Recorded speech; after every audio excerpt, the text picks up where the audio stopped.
As we had last left it off, the party making their way for the ruins of Greyhelm, in conjunction with the New Order, who had all survived the attack from Zorsarth, the Dracolich, come across a splendor inside the mountain, the Waterstones.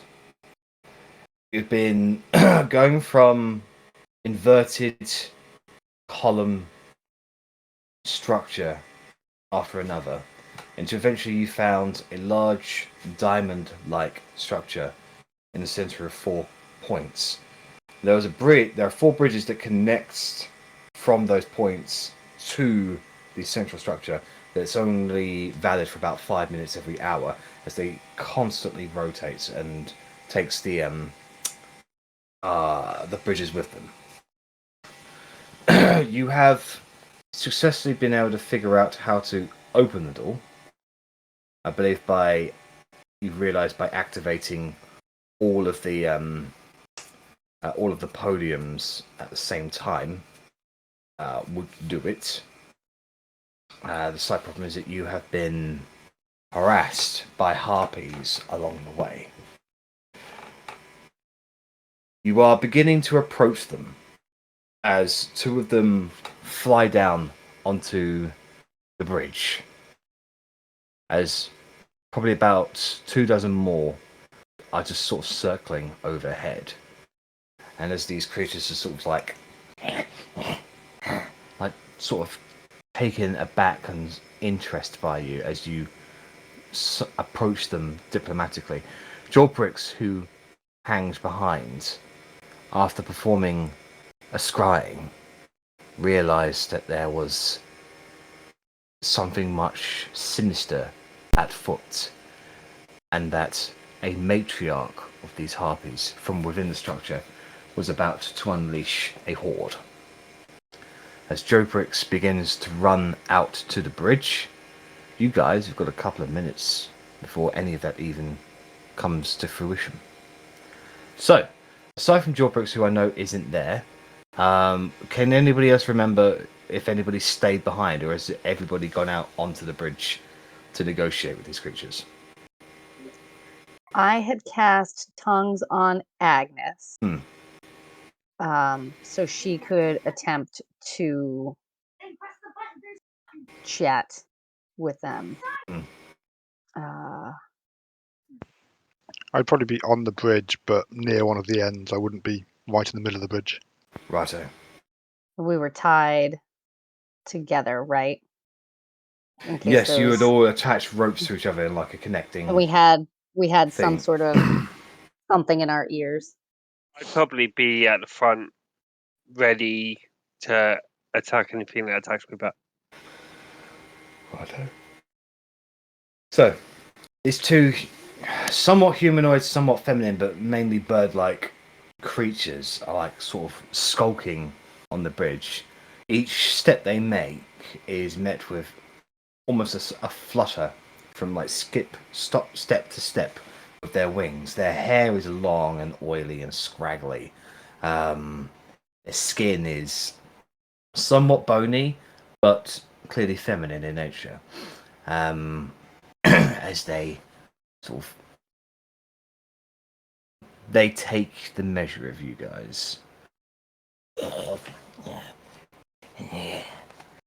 Agnes, you can understand them, and I believe they can understand you because of tongues. So, how do you want to do this? Are they saying anything now, or are they just sort of making noises? They're just kind of like growling in territorial defense at the moment. Okay, I will slowly take a step forward and kind of come round. So if they're to the left, I'll go to the right, so turn of opposite them a little bit. Okay. They flutter up like a foot away each time, like you sort of change an angle a little bit.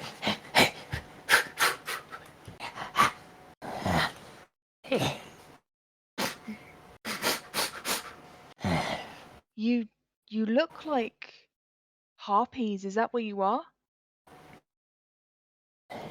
They look at each other. Why, mother tongue? Where learn? Magic. Magic? No, no magic here. Not allowed. Not The allowed. Alpha says no, no magic. It'll be taken my quest. Yes. If the Alpha doesn't allow magic, I'll say that quite loudly. Then how long have you been down here with no magic? We all ever born here, raised here, I here. We adapt song with Alpha, sing with Alpha. No magic.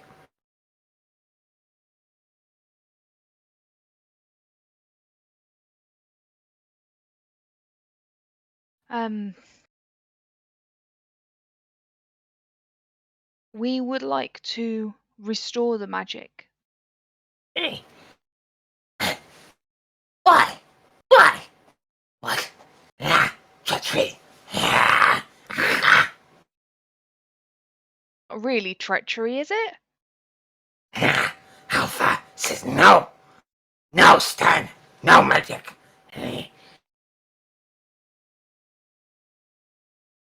Well, I like magic, and I like magic a lot. You fool. Magic bring king. Magic brings king. That's what I heard, yeah. And the king is bad? There's there's a wave of fear that washes over not just the two harpies that you're discussing, but the several dozen harpies that are flying overhead. They sort of like react skittishly from that. Don't let him hear.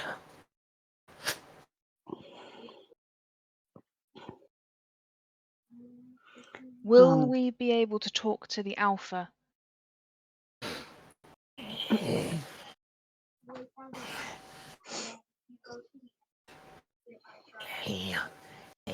Not our choice. No choice. No choice.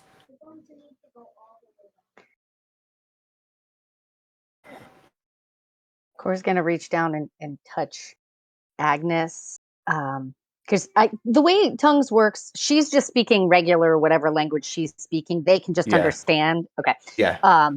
So yeah, I don't know how it's going, but I have faith in you. And so she's going to touch you and give you guidance. She, Did you cast tongues on her? yeah, that's not concentration. Oh, that's good. Good to know. Just checking. Just checking. Okay. So you are guidance, Agnes.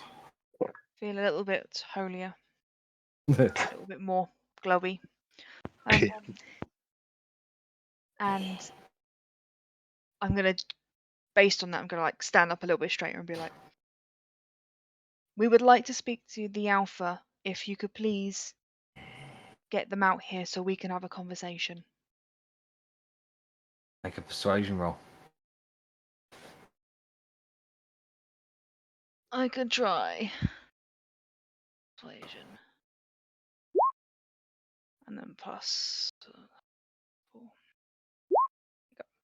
14. Alpha. No. Matriarch. Maybe.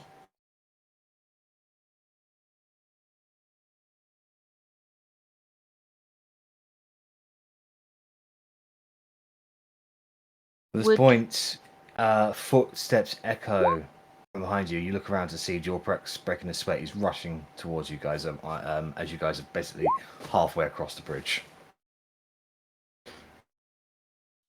I don't mean to alarm you guys, but there's like a queen kind of harpy inside of there, and there's a whole mess of harpies that she's getting ready to, I'm assuming, unleash on us. That doesn't sound good. In the middle? Agnes, ask if this is a trap. I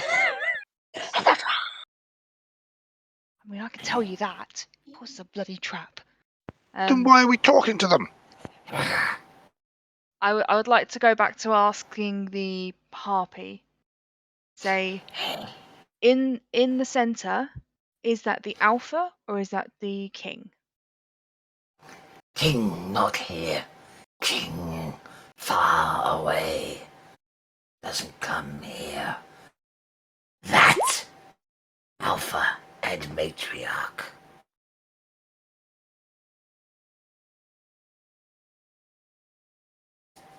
I hope you will pass on that we have been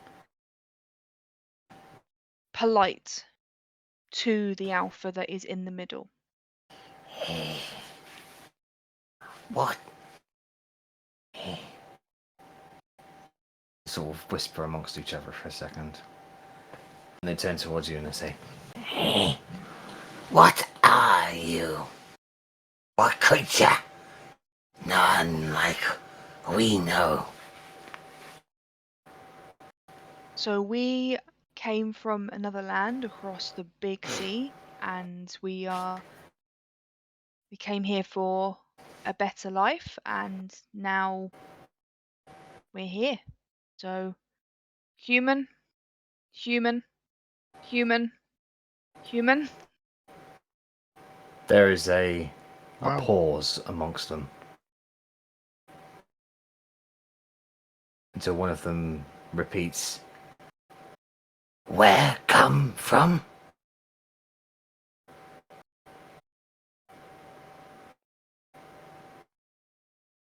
Just myself or all of us? All.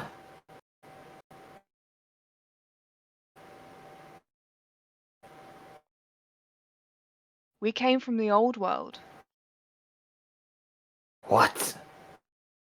Mean. A land of decay and rot and old and death, and this is new. From beyond shores. Yes, it took us. and they immediately take to flight. And all of the other dozens of harpies, they immediately start screeching out horrifically. Now their feminine features are basically gone and replaced with almost a monstrosity of like hunter, predator sort of thing.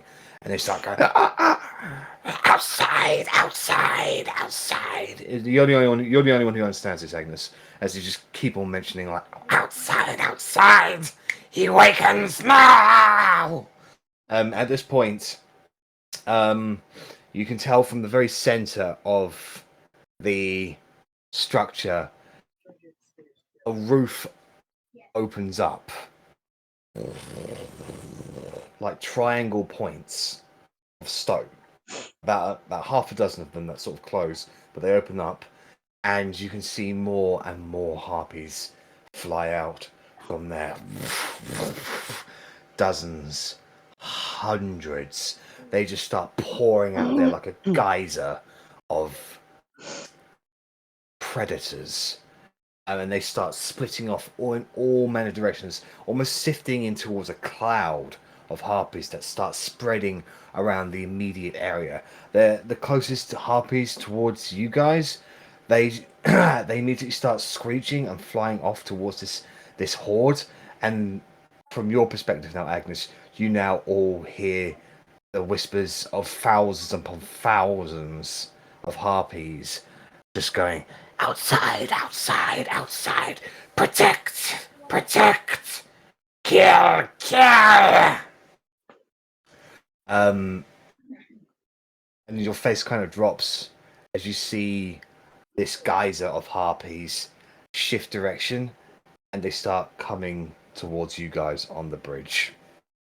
No longer attempting to lure you with a song. Now they are just acting as viciously predatory as possible.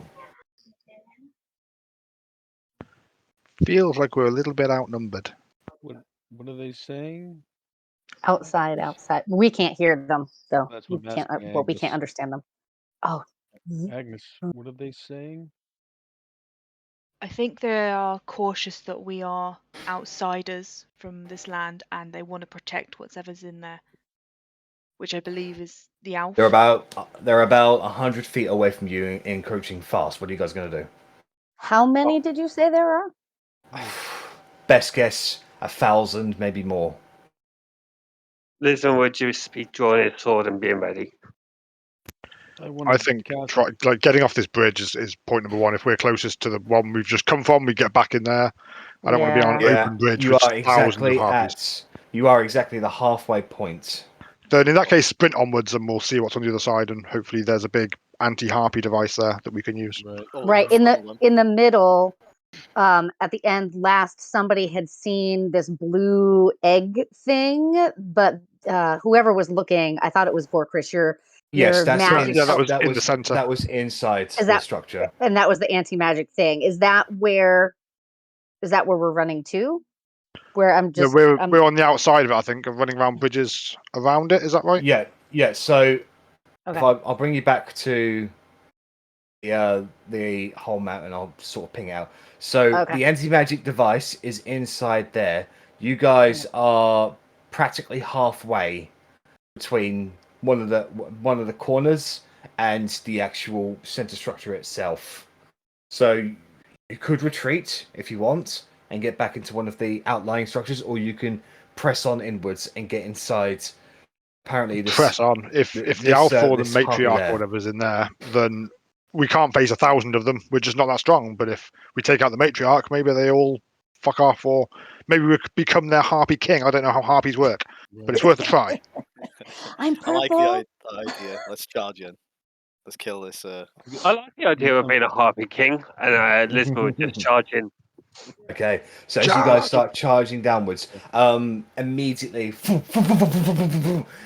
like talons and wings start flying overhead. Do you guys So, do you guys press onward? Do you duck down? Is there any measure you wish to protect yourselves with? Like, what do you do as these guys? So if we're running along the bridge, I'd like pick a random side which seemed to have more harpies and just blast a burning hands out there. Okay. As I'm running. Lisbon would be holding his shield up and then slashing away at these sides that he can't protect himself with, just to try and nook people away, harpies away, and as he's walking forward.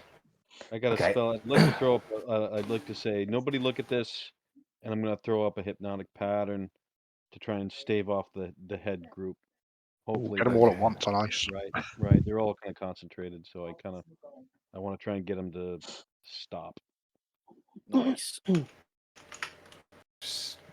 Cora will throw out aid as we're running. And that will be on Squishy Joe Pricks, Squishy Vorkris, and I think squishier than she should be Cora. So that will give you guys 5 temporary hit points, but also your hit point maximum increases by 5 for 8 hours. All right. Okay, so I want Vorkris and Joprix to make an intelligence saving throw, and this is just in regards to how long you can keep up those particular spells to stave off the worst of them. Okay, so Joprix, roll that with a lucky. if you want to spend a lucky, that's right. That's more than you're more than welcome to. Thank you. Please roll better. No, I won't. All right, so Joe Pricks, you cast off hypnotic pattern, and you get a sizable like chunk of them that immediately and they're sort of crashing into each other. Most of them just basically get cut down by harpies that are swinging past, and you see them boom, boom, boom, boom, boom, flying down. Vorkris, basically you're running along the side. You basically just jump onto the edge of it and just go, and with your breath included into it, you just go. And you basically just bring up a constant flamethrower that is burning a lot of harpies that go by and just keeping back they're sort of funneling around the burning hands, making them like go fly over the bridge instead. You see like several dozen of them drop in the space of the time that you like to keep this up. You keep it up for much longer than the spell usually would with that. And you basically just keep yourself like a shield or just a constant flamethrower as you guys just constantly rush forward. Just to clarify, I'm definitely aiming up and away from the bridge because I'm aware this bridge is made of rope, and I'm not casting fire near that. No. This bridge is made of stone. Oh shit! I apologise. Yeah. Even better. But Okay, still. Joe, Lisma, you were keeping your shield up and ploughing through. Is that right? Correct. Right. Can I get a strength saving throw from you, please?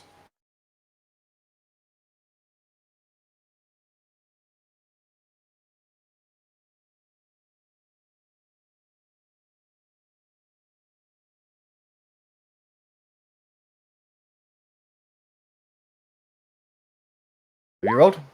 There we go, 21. So yeah, so you're keeping your shield up, like you're bounced back and forth by like harpies literally throwing their bodies at you, trying to cut at you. However, you were able to plow on forward, and almost like a spearhead, you're able to sort of like almost clear a way through the horde for your party to follow. Agnes and Zirik, what will you guys be doing? Probably the same as Lisma. Can I get strength saving throw from you then, please? All right, so following Lisma's example, you can bring your shield down and you just charge forward. So instead of having a spear kind of like point through the horde, you now sort of open it up into like a hammer, a blunt hammer, just forcing your way through with the party following behind you. As you guys like. Agnes, what are you doing? I'm going to use the Matthias hat and do gust of wind through it and try and push the harpies out the way. Okay, go ahead and make a. This would be a. What's. You cast it through the hat, just go and make a charisma saving throw, just to keep how long you can keep this up through force of personality. Okay, so with Vorkris aiming up on one side and another, you aim gust of wind on the other side, and you blow majority of them away. Some of them do get through and just sort of like bump into you. Cora, you were just casting aid on some of them, weren't you? Yeah. I'm trying to think like if I'm only allowed the one action, she would probably, I don't know. Well, this is more of a case of what do you do to sort of protect yourself or try to make yourself get across the bridge? So she would be calling sacred flames down. Okay, go ahead and make a wisdom saving throw to see how quickly and often you can keep this up. Okay, so you just see flames of harpy corpses just fly past you. Some of them crash into the ridge and fall back down. Some of them just like crash down into the floor.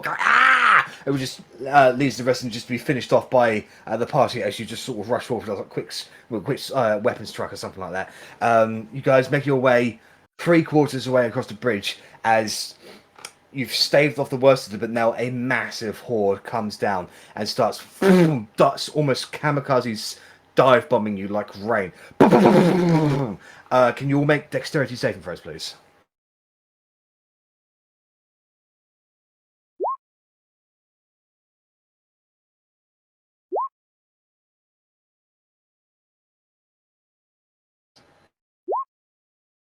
So Joprix definitely fails. Oh, I definitely want to re-roll that. So you want to expend a lucky? Go right ahead. Yeah, I have 2 port. I'll use a lucky. I'll re-roll with a lucky. Sure. That was terrible. Lisma, can I get a dex save from you as well, please? That's good. That's better. That's much better. Lisma?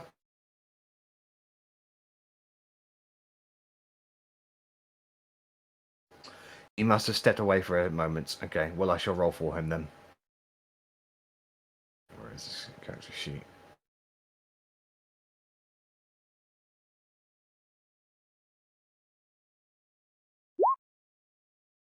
Alright, so it's a fail from Lisma. Okay, so like you just keep your shields up, your protections up, your spells just constantly flashing and going. Some of them do make it through. You were able to keep back the worst of them because you guys rolled pretty well in your saves, but some of them do get through. Everybody takes half that to 8 points of piercing damage as they just like fly by and cut all of you, except for Lisma. You take 17 points of piercing of slashing damage or piercing damage even. Kristen, did the aid get off? Yeah. Did we ended up okay.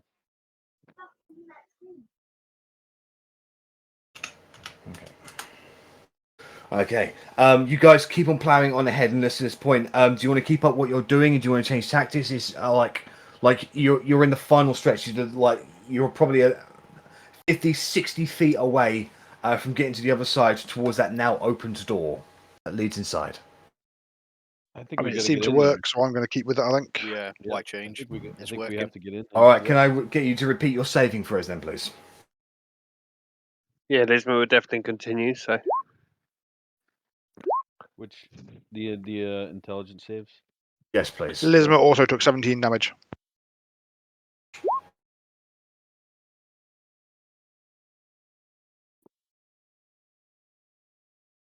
All right. Lisma, are you back now? Yes, I am. Right, so yes, you failed your dexterity saving throw from a bombardment of horde of harpies, so you did take 17 points of damage, but I have already deducted that. Can I get another strength saving throw from you, please, as you just are trying to get the fast pot? Unfortunately, Lisma sort of foils behind, leaving Xeric to sort of pick up the slack, but even he is being slow behind. Joprix, you basically you cast a spell again, and now a good chunk of them just sort of stop. Like, you probably got a good 40, maybe 50 harpies in that one spell, and they just sort of crash into each other.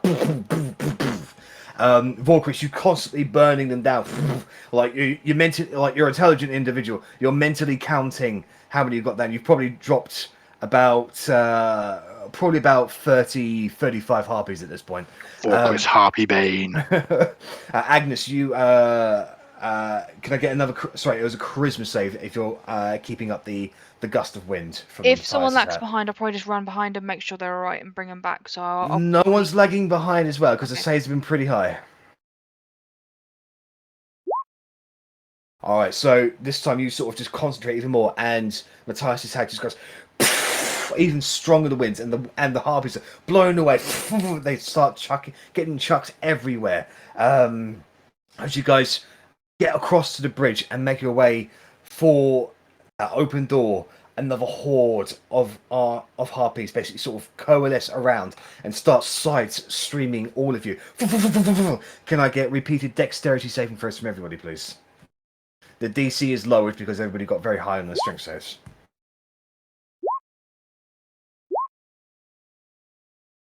All right. Nimble Agnes.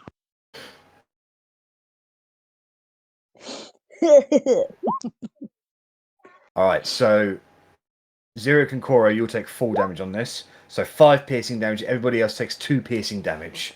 As your defenses maintain, some of them do get through, like nick you and cut you. However, you're able to get in through the door. As you sort of roll, you're in a corridor. It's bluish like stone. A bit of water sort of like dripping down the sides of it. There's a hum in the air, and as you turn around, you can see the The door is open, but there are several levers on the side of them that are in an upright position that are glowing yellow at the moment. And as you sort of look at, like, turn around to see this, you can see that horde has now basically turned around into a geyser that is pummeling straight down the bridge. Hundreds of them flying together. They're coming towards you, and they're going to basically, with nowhere really left to move, they're going to basically start pouring through that hole of the door and start cutting at you. What do you guys want to do? Do you want to keep on moving on? Like, what are you going to do? Those levers. Yep. So the bridge is rotated to open up 4 entrances into this centerpiece. Yes. So had we already deduced that those levers closed the... You haven't seen these levers because this is on the inside of the door. I pull a lever. It is stuck. It won't fucking budge. I try and go and get another lever. I don't know if all 4 have to be pulled at With them once. together, they seem to be working in coalition. Can I get strength checks from both of you, please? Strength. That's my strong suit. Strength. Oh my goodness. Because you pulled back. Oh, your back goes. You're doing it, but it's working. But if you pull any harder, you're going to break this lever because Vorkris's one isn't going down at all. I got you. Yeah. Wait, I'll throw my back out. The Harpies are about 30 feet away. They're coming at you guys. What are you going to do? Yeah, I'll run in and try and pull the lever.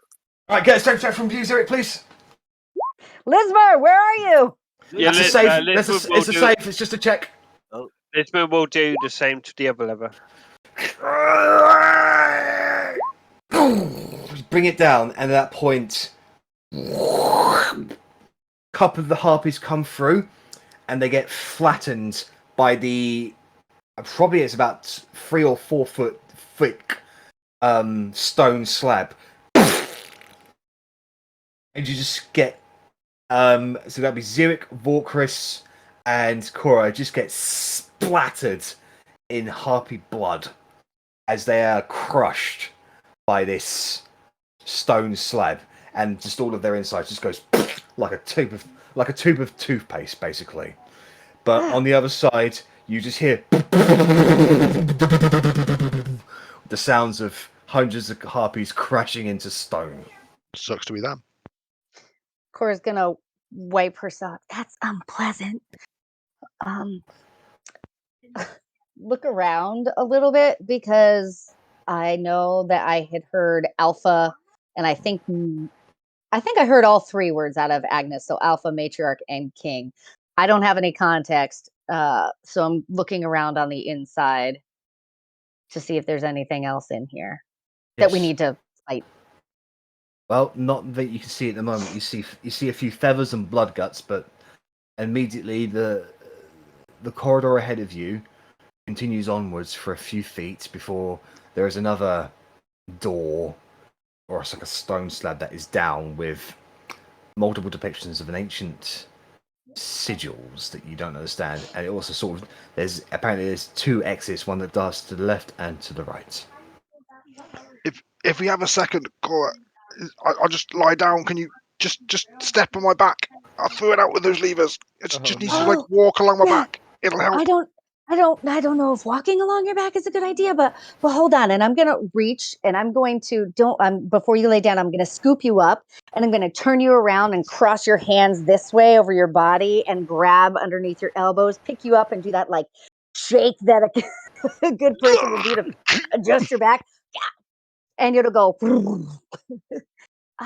Does that feel better? Yeah, thanks. Here. Does it really? You're not. It does. Thank you. Okay, good. I didn't want to hurt you. Stepping on you would have. I don't think that would have ended the way you wanted it to.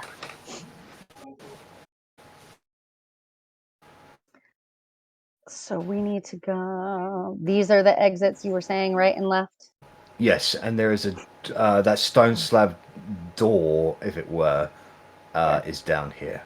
Just FYI, Agnes can't see anything. I was going to say, is it dark in here that we're not supposed to see anything? Oh, hold up. No, you should.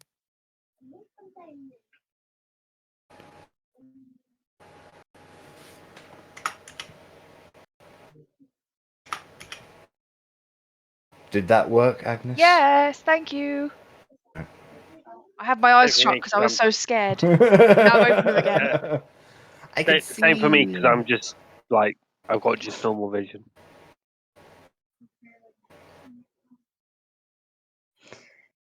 So we can either go straight ahead or to the sides, which We can take a peek to the side. Yeah, I mean, let's move ahead and just have a peek That down the. corridor. thudding noise now comes to an end. Zurich starts to move down. Okay. Go ahead and move your tokens as you see fit. Corey's going to look at Zurich. Do you want to go? She's going to point straight, or do you want to? She's going to point to either side.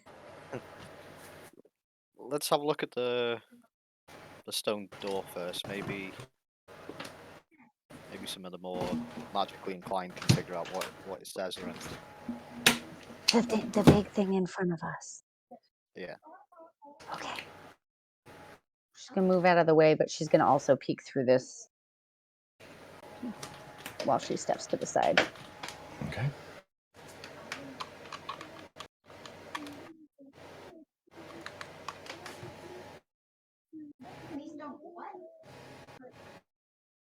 Ooh, there's more things down here too. Yeah, branches off again. Staircases and water. You can see Vorkris and Zurich from your respective corridors. You can see glowing blue orbs. Here. Down each end? Yeah. Yes. I will move a little bit closer. They seem to be stones of some kind, but they are blue, and they have like on the center of them is like a constant vortex of water just splashing into each other. Hey, where do you go? The room that Vorkris is in, that stone is hanging from the ceiling via chains, so it's above the ground by about 40 feet. There is a thin walkway at the top of the stairs. So it will go from here To the stone. Yeah. Oh, that's that doesn't look like it's the sturdiest thing. It's very thin. It doesn't look like a job for a dragonborn with clawed feet. Not to me. Oh, well, don't look at me. It doesn't look like a job for somebody in my size either. Agnes is teeny tiny though. Who was inspecting the doorway? I was before I got distracted by Shiny, so not me. I was Joe, waiting for be smart. Yeah. Can I get an investigation check from you, please? Damn it, Vorkris. The core just didn't want Vorkris to walk away alone. Where are you going? Just curious of what's down here. There's more tunnels through here. You know you're gonna have to talk to me at some point, right? Did I not talk to you? Who said that? I don't know what's happening. I thought I was talking to you.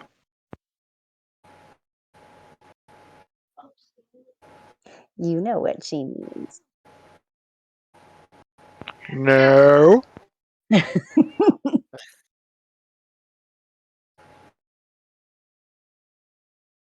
Sorry.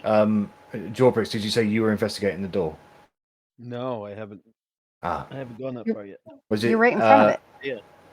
Am I? Yeah, the door is there. Yeah, Yeah, that is the door. we're waiting for you. I can investigate it. Okay, make an investigation check, please. And anybody else who would like to do that as well, if they're there. I'm kind of intrigued by what's going on in the side room, but I will look at it. You said there are sigils along that door? Yes. So, looking at it, there's a cross between arcanic sigils and artwork. The artwork itself depicts, well, an interesting orb-like creature. It has like a eye in the middle of it. and multiple vowels and vortexes sort of coalescing into the eye to create sort of an outer shell of some kind. It has a body that is, well, quite unlike anything you've seen, to be honest. But it has multiple chains sort of strapped to it. So it's a circular like body. With outcroppings and I want to say like almost tusks and or metallic like limbs, but they're not really limbs. They're like just outcroppings, really, of the whole. These chains are attached to these outcroppings that sort of hold it in place, and it looks like the artwork depicts that it is a bright thing, that it radiates light of some kind. The sigils around it are one that you're able to recognize as a variation of wards. They depict some kind of lock that would be activated upon what appears to be the activation of 4 platforms or podiums or something like that. Okay, I would relay this to everybody, what I've seen. Agnes, your tongues, does that involve written language as well? I'm just double Spoken. checking that. Okay.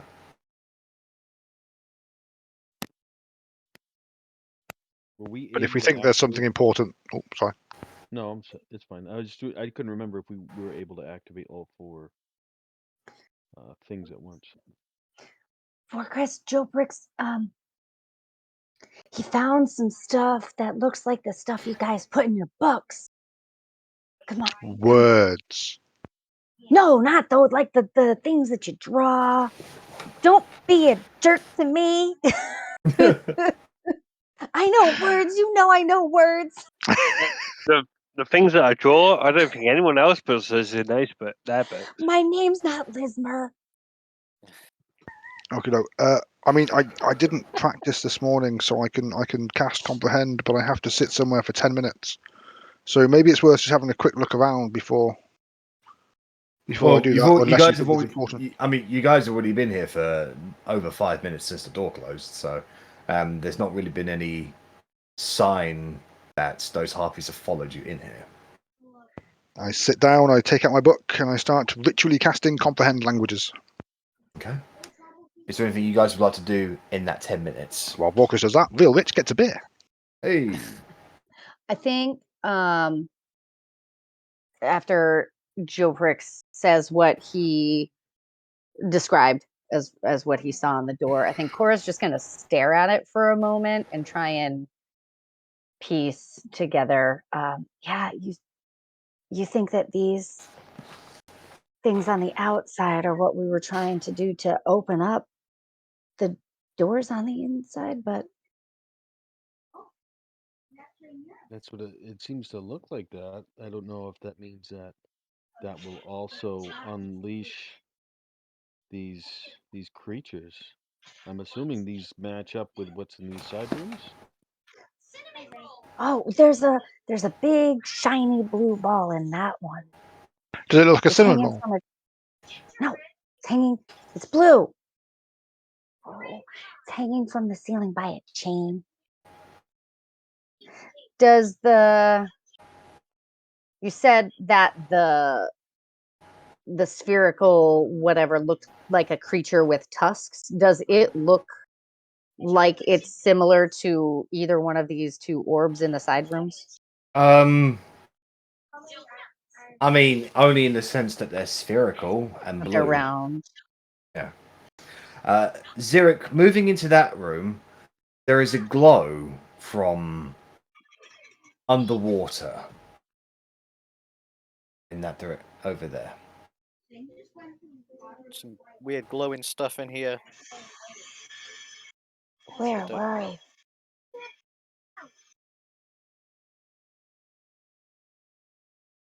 step in. There's a constant flowing of water in the corners of this room, this circular room. It's a similar layout to the previous room that Vorkris is in that there is like flowing water. But instead of it being overhead, it looks like this particular glow is emanating from beneath the water. I think because Cora saw the inside of the other room, she just follow Xeric in. Oh, that's interesting. The other one was hanging from the ceiling. In the other room, there was this teeny tiny walkway that does not look Cora friendly to get to the orb over there. This one's, is it underwater? Do you go up and have a look to the edge? Oh, no. I can, but I was still behind. Yeah. All you can tell is that the glow that was coming from the gem that was hanging from, or the stone that was hanging in the other room, that same glow seems to be emanating from underneath the water. So this room's a little bit different.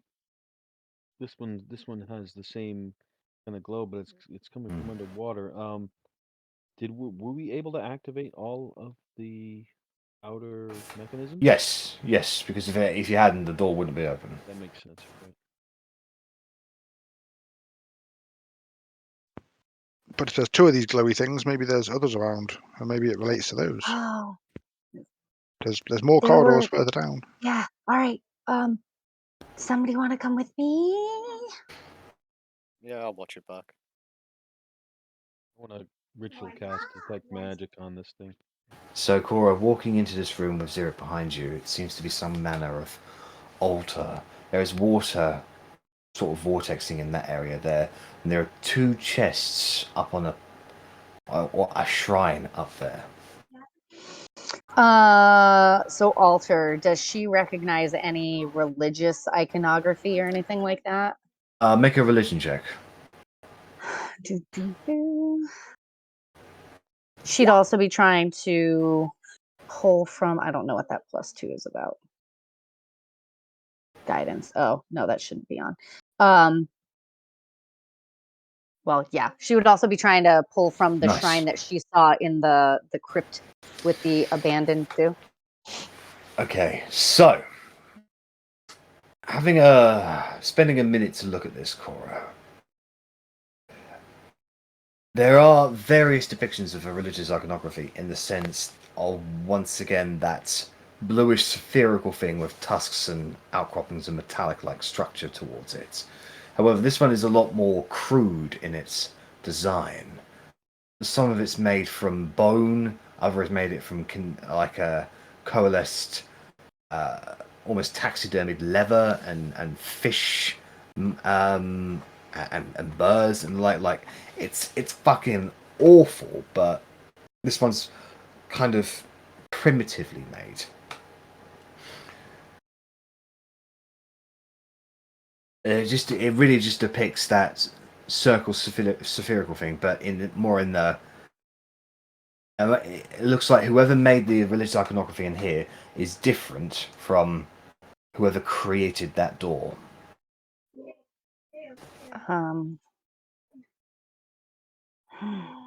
Would she put together that these chests are an offering to whatever spherical creature? It would appear so, yes. So she wouldn't touch them. She would kind of get closer to see if there were any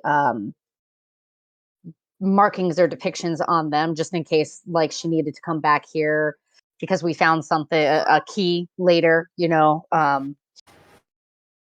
So anything that would resemble where a key or a symbol would be placed into. Or anything like, if it's just coin that's in there, she's not interested. But if there's any writing on it, anything that would maybe describe what is in between, or if it has a lock, kind of the general shape of what that lock. Make an investigation check, please.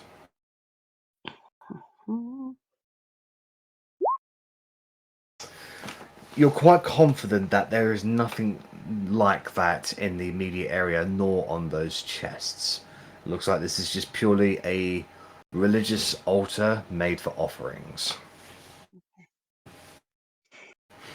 I'll look to Xeric. I mean, I'm very well acquainted with my gods and a couple of others, but whatever this creature is, it looks like they're worshiping it. They're, giving their offerings to it. Do you know anything about this kind of creature?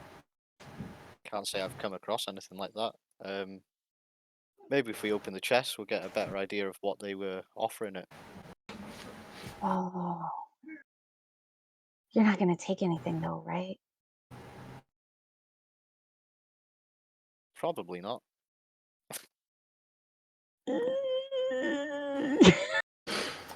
Do you open up that chest there, Xeric?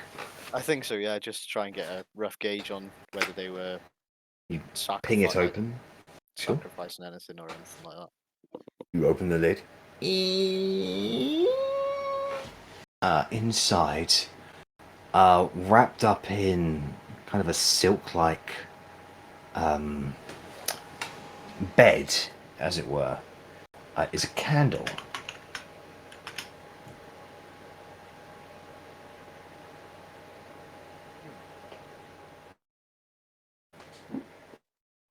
Not very good offering. Well, the candle itself is it's blue. If like the wax itself is blue.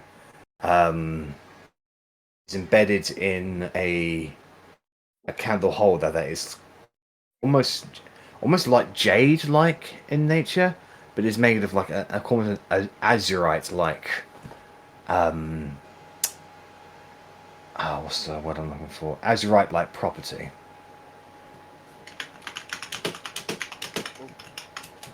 What's in there? It's a candle. I'm not familiar with if this is a good offering or not for a god, but you seem to be more in tune with that. It depends on the god. Like, my god likes acorns. So, I mean, not just acorns. Sometimes, leaves or a plant, gold or gems a lot too, but candles. I mean, we light candles. I think she'll be curious and just kind of peek over and look at it and see if it's anything she recognizes as being particularly like Make an intelligence check. Well, actually, you can make a religion check on it if you want. Is this the same color blue as the that was coming off the orbs as well? Yeah, I mean it's like the same color, but it's not the same material. Cora, you're quite confident that this there's something special about this candle, but it's not religious in nature. I mean, it's been used in a religious. It's been used in a religious offering, but it in of itself doesn't appear to be a religious item. Would it mean anything to me knowing that it was wrapped up in that silk bed kind of thing? Yeah, so like I said, so that would give more credence to the fact that it was given as a religious offering, but it in of itself is not a religious item. Okay. Well, now she's curious, and without taking anything, she's going to walk up and use like the end of her weapon to just open the next one. You have to jimmy it a little because it's not easily openable. Looking inside, it appears to be a suit of armor, a chain shirt. Oh, like she's gonna look down. It's like mine. Hold on.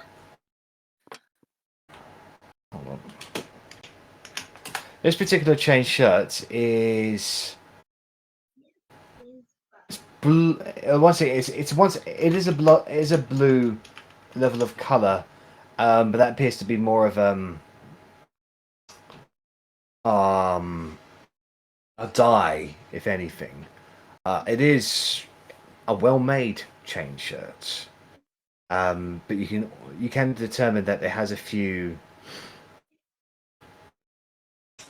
enchantments placed on it. I mean, just looking at it, it looks wet.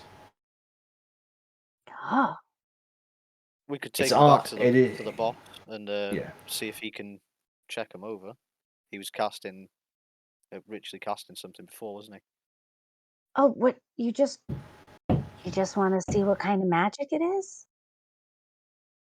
Well, yeah. Then we'd know. Well, we might get a rough idea of whether they were good intentions or bad intentions. She's gonna laugh and go, okay, and she's gonna cast detect magic with her furball trait. Okay. They are definitely magical. Does it? But they are suppressed at the moment. Does it have? I know the different schools of magic glow different colors. Does it have a particular aura that it's giving me that I could tell what kind of magic? Probably most of them are along the enchantment school of magic, but they are just magical items, really. Okay. However, their magic is being suppressed at the moment. Okay. Oh. Yeah, so they're enchanted. And then she's gonna remember the armor and the brooms and the shit that attacked her before in this place, and she's gonna step back a little bit. I don't know if it's gonna come to life and attack us, but it's definitely enchanted somehow. But the magic is, you know how Joprix and Vorkris, their magic is just kind of slowly, and yours too, right? It's just kind of, it doesn't feel as strong for you. That's what's happening to these things too. So I think it's weird to offer something magical in a place that suppressing magic, don't you? It does seem a bit strange. Maybe we just pop them both into one chest and take it with us. What if they blow up?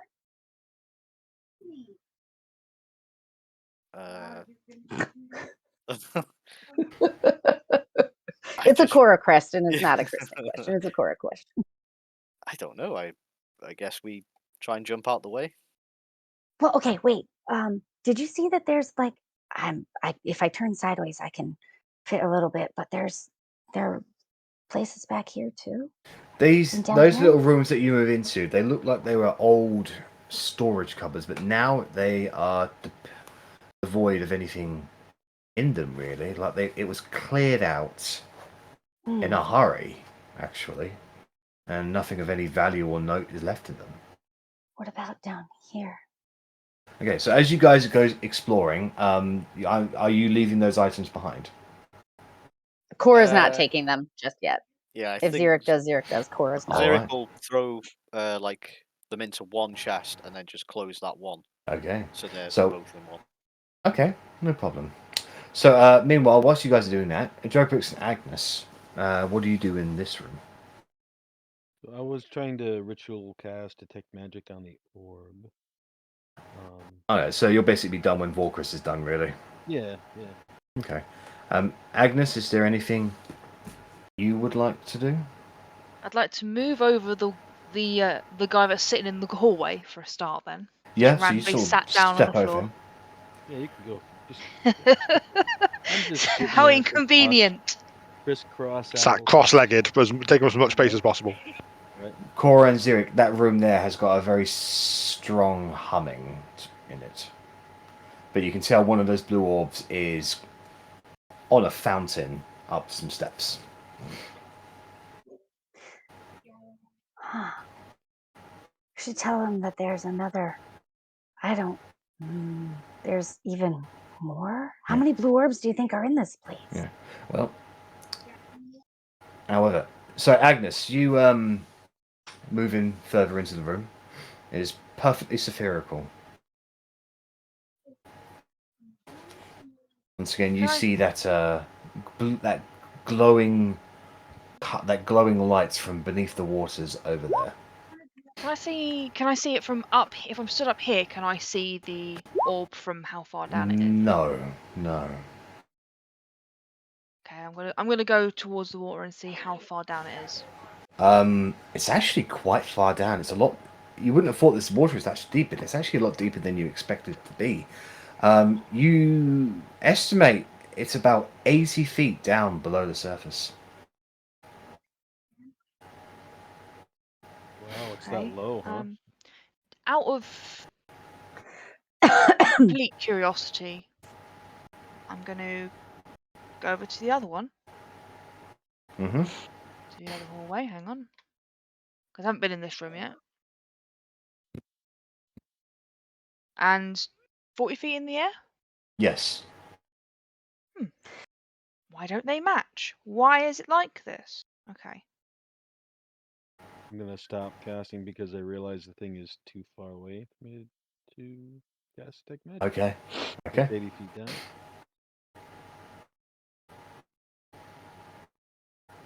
down.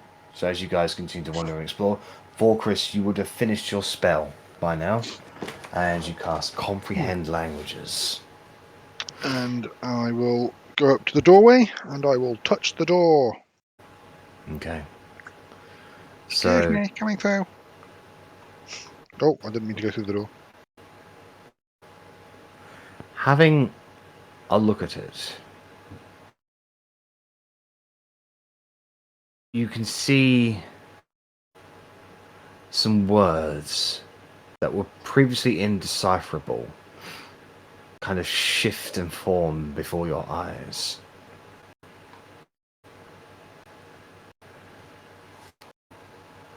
It's effectively a warning. Stilter crystal must stay whole. The last refuge from the undeaf. Should it fail, he will come. Roars from the deep. Stilter crystal will hide us. Praise be.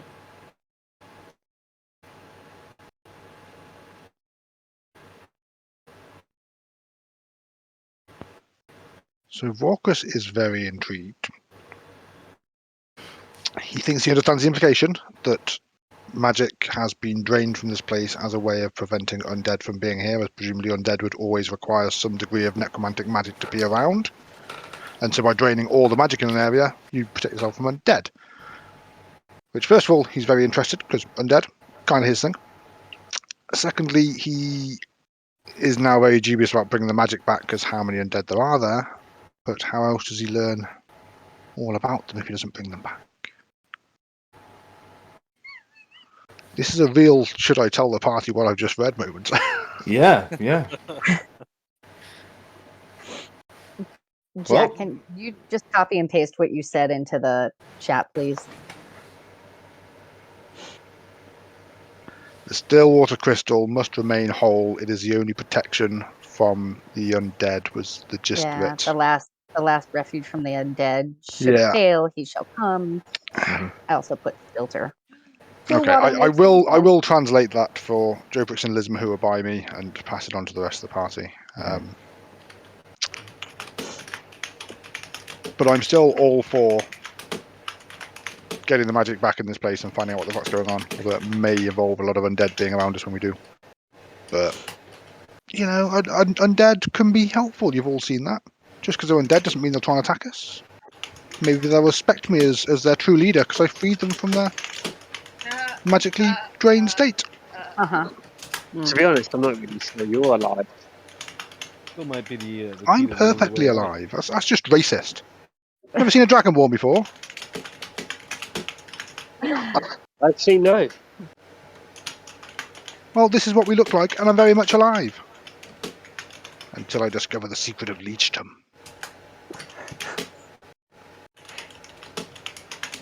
You're lucky Cora's all the way over here during this conversation. She's gonna pray for your soul, Chow, while she goes to sleep. Her long rest is just gonna be entirely praying for Vorkris. I mean, that's just a waste of your long rest, honestly. Dear God, find him a soul.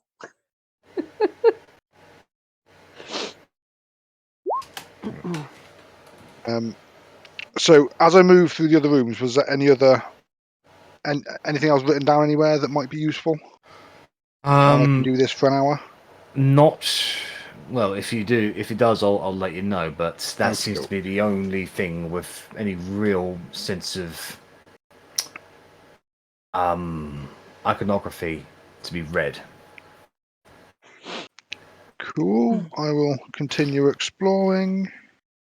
There's another chest here, Xeric. There is. She's going to open it because it's not by an altar, so she doesn't need any prodding. So, moving into that room, Vorkris, you see another one of them blue stones. It is on a fountain, but there is a constantly rotating strip of metallic guards that just constantly go around, not at a very fast pace, but a relatively quickened pace.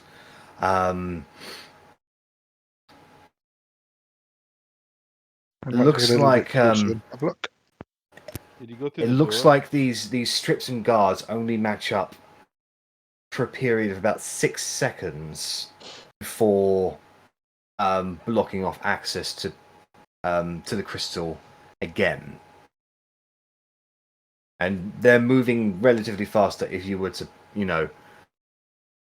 have your hand placed there, you'd probably take some damage as they would hit you away. So a Jack be nimble situation. Hmm. And there was a candlestick up there. Oh, you. Oh man. Workers, did you go through the door? No. My token did go through the door by accident. I came straight back. Oh, where did you just go? Oh, sorry. I went to the left and followed it round through the little room with the orb, and there's another orb down the bottom. Oh, I think I would have gone with you. Move to the left.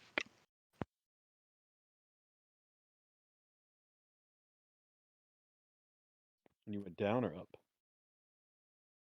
You see me? Boop. No, down. I do. Yeah, it's Richards have got an unfair advantage because of streaming. He can see everybody. Yep. Ping yourself. That's a very fair point. I didn't even think of doing that. Bit late now, but there you go. So yes, Cora and Zurich, you find a chest in a somewhat abandoned room. This area looks like it was once again a storage area. The rest of it has been cleared out and or broken. The only thing that remains in there is a semi-functioning, half-broken chest. What do you think's inside this one? Probably not much, judging by the look on it. Oh, I open it anyway. Looking inside, most of it's ruined and somewhat been claimed by time, but you can see a sprinkling of ancient gold pieces in it. Does it look like the ancient? We've come across two different kinds of ancient coins. So we came across it in the other crypt, and then we had like ancient dwarven coin too. Does it look like either? This would be the ancient dwarven coin. Okay. I leave it. Okay, you leave it. And Jawpix and Vorkris, once again, you find yourself in a similar room to what I just described with Cora and Zurich, and that there is a half-broken chest in there. Throw that chisel open. Opening it up, you can see a sprinkling of ancient gold pieces, sort of scattered at the base of the chest. I'll scoop them up. Parchment be expensive.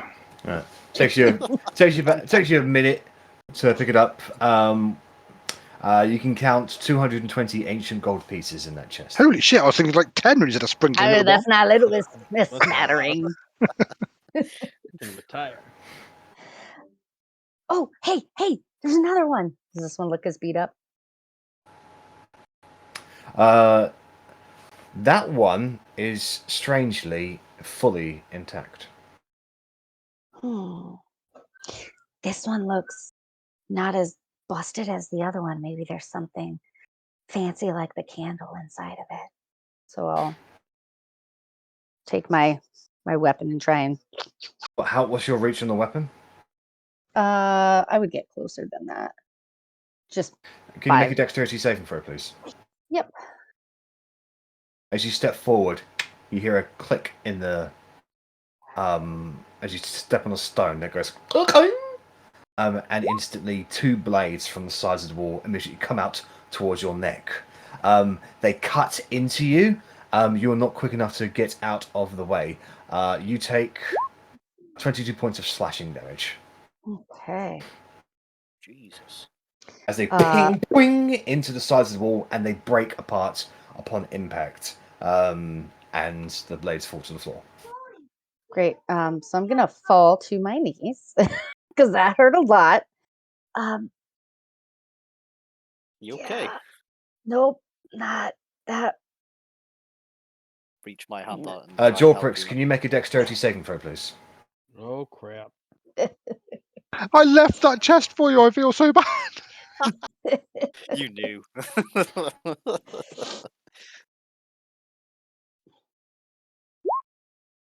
As you step forward, once again you hear a cling, like a stepping of a stone that is out of place, and immediately slits in the walls open up and blades come hurtling out towards you. You are unable to react fast enough. You take 15 points of slashing damage as the blades come into the sides of the wall and break apart. I'm so sorry. I really thought I was being nice. Are you okay? Ow! Ow, that hurt. I thought you could see into the future and shit. You didn't see those spikes coming? I saw something. It didn't look like that, though. Blinded by the light of this. What's Lismer and Agnes doing at the moment, may I ask? Lismer is struggling on Discord. I see. Wrestling with his internet. I was wondering why he was being quiet. I'm just gonna do a quick sweep through this round room. The whole thing of the up and down thing is throwing me off as a player. So I'm gonna have a look around and just kind of see how deep is this water over here? Maybe things don't always have to be symmetrical. But it has to be. Yes, they do. We are a symmetrical household. I feel that on many levels. It's more like an even number of levels. Is there a reason that one is so deep, but this one is not as high up? Yes, because it's more because each have their own difficulties of getting to them, and I balanced that 80 feet would be the most appropriately challenging in accordance to the rest of them to get to. Damn it! It doesn't help you feel any better. I'm still gonna have a look around this water and see like how deep this water over here is. It is quite deep. It is similar to the other one. Go ahead and make a perception check in there.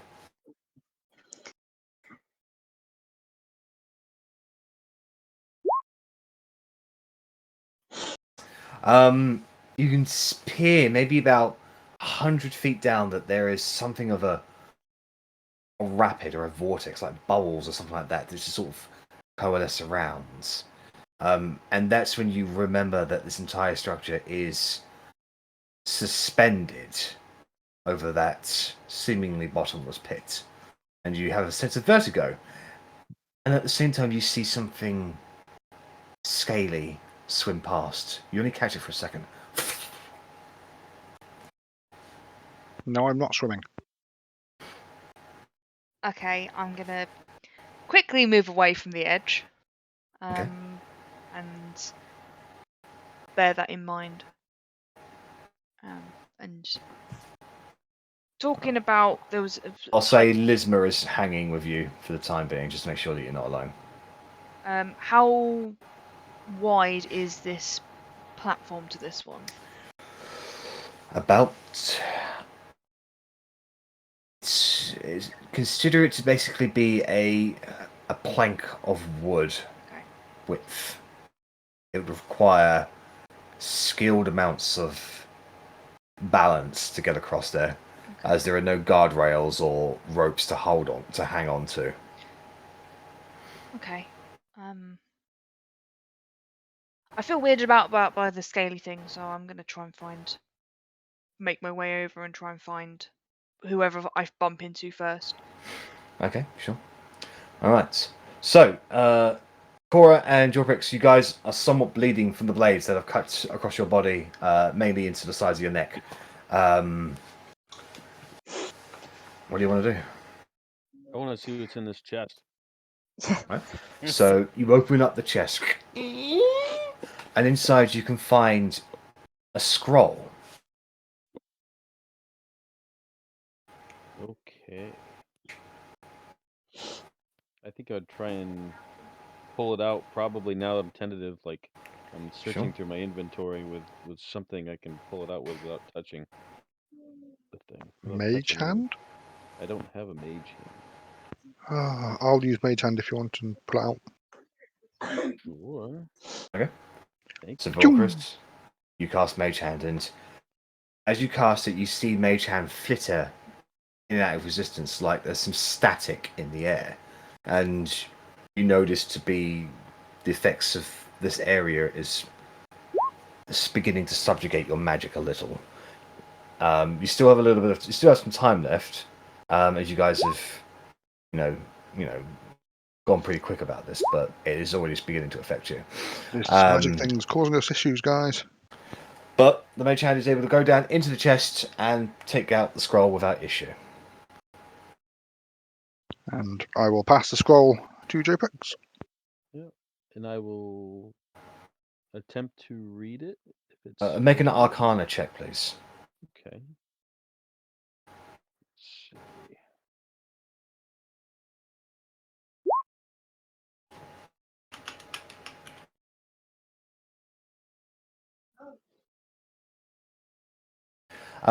You're able to.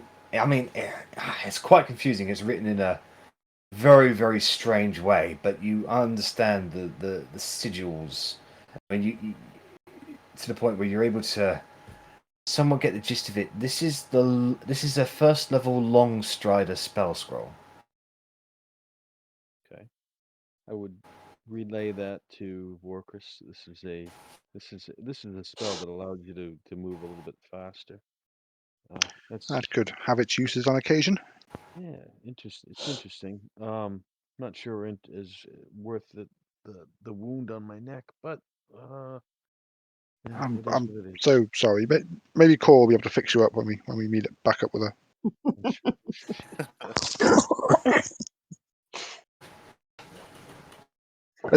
And if you die before we get there, I promise that you'll still continue the party. You'll still be in the adventure. Don't worry.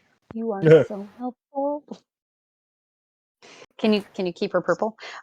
She will keep one hand on her wounds and just kind of like as she's on the ground, like flip up the lid. She's a little upset now. Flip up the lid. Boom, boom, boom. Inside appears to be a scroll. Great. It's gonna be a scroll of a light cantrip. She's gonna reach it and she's gonna pick it up with a probably bloody hand and hold it over to Xeric. Xeric, do you take the scroll? Yeah, try and read it. Make an Arcana check, please.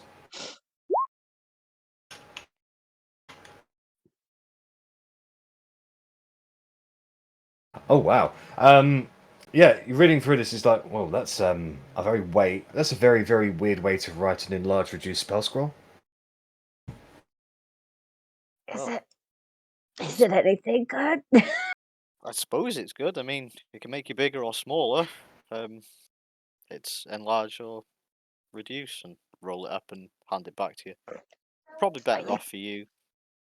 I mean, could you just hold it? I'm gonna get it bloody. Yeah, Volkris, if you wish to continue up those steps, that will take you to a different area. Oh, okay. I assume there's a door or something here. No, that will go on to another area. I mean, yeah, I probably would go up there, I think. Okay. But finish whatever we're doing here first.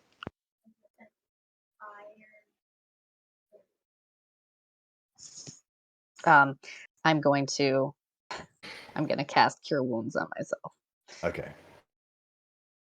I hand you they'll rag to try and soak up some of the blood. Right. I don't So have that any is magical 26, healing or anything. 26 healing back to you. But it's okay. this might help. Thanks. Why is there so much blood in this room? Okay. Cora found an interesting chest and managed to set off something. Oh, Agnes. And she's coughing up blood. She's gonna take whatever Xeric handed her and try and like daintily wipe it off of her mouth. Yeah, so on this side we found another orb, and we found this scroll that was not worth getting stabbed in the neck over. We found this, and she's gonna like point to her chainmail. We found this armor like this, but it was blue and kind of looked. I don't know if you saw, but on the other side there was an orb way deep down. I mean, it's enchanted somehow. Maybe it helps you get down to that orb. And we found a candle. It's pretty. It's blue. There's a lot of blue here. Yeah, there's also a lot of scaly things swimming around underneath us, so Scaly things. scaly things. Like when we were crossing the ice in the very beginning, the things underneath. You didn't see, so I mean, you only saw it for like a hot second, and it was dark down there. So, all really, you It just kind of looked like scales. It kind of looked like a big fish, but it went over for a second, so it could have been. It was pretty decent size. Great.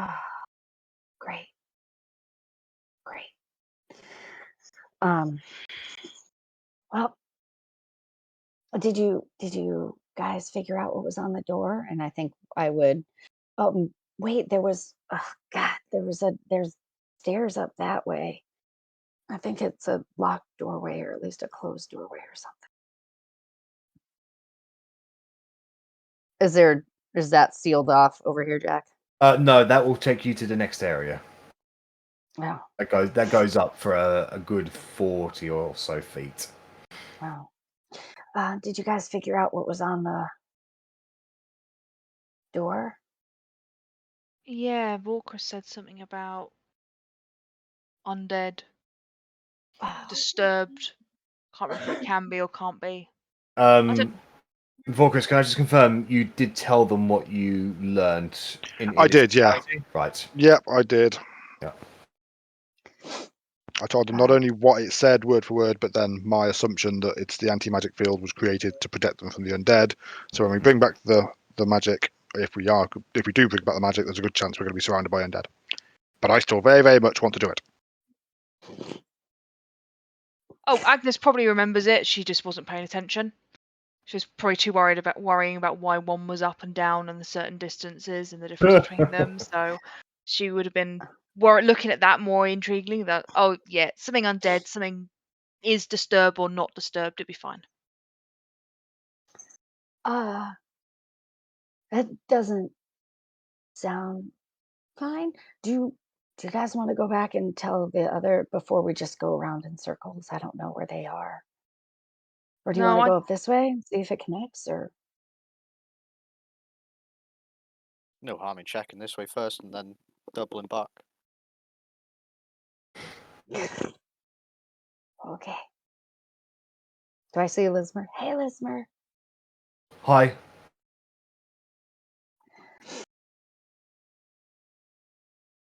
You going, Derek? So bloody? Because I don't know prestidigitation. Oh. Can I confirm you guys are moving on to the next area? Yeah. Just for a peek. Well, if it's just a peek, moving all the way to the top of the stairs, you each individually come to a sort of a spiral stone staircase that goes upwards. Following up that'll go up for about 40 feet or so, until eventually you come to sort of like a rectangular box-like room that has a stone door that can be opened with an application of force. This is on both sides. Yeah, I think we should go back down and grab the other guys before we break into. I was really hoping that this had taken us back, but yeah, it might be best to come back with the rest. All right.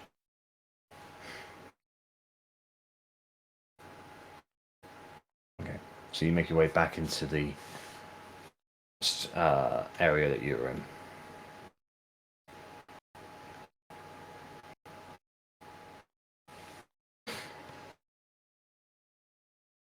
Hey, where did they go?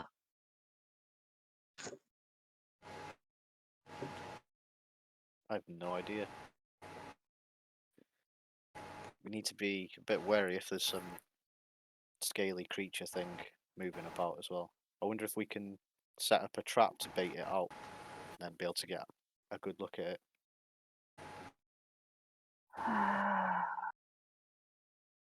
I'm trying to remember what kill they. it. I'm trying to remember what they told us about what was underneath, because I know we asked somebody. Yeah, I mean, I just. Do you think somebody else got stabbed in the neck? Maybe. I think Cora's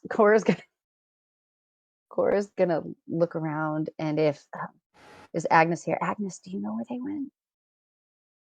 They didn't go up, so they must have gone the other way. I last saw Jawpricks in that room, so he must have gone that way.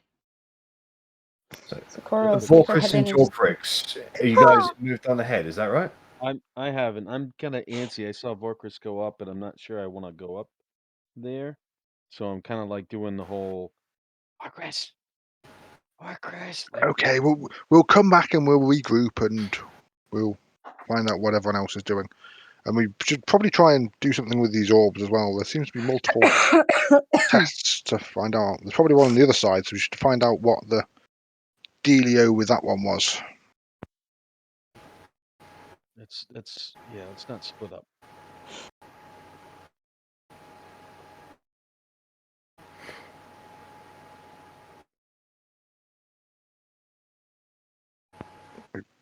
This laptop just struggles already. There we go. Not even that big of a map. No, this is a crap laptop. I don't know why. It's actually a very good laptop. It just It's can't a stand crap internet top. browsers. I can play AAA games on it. I just can't use Roll20. There's Wow. logic somewhere.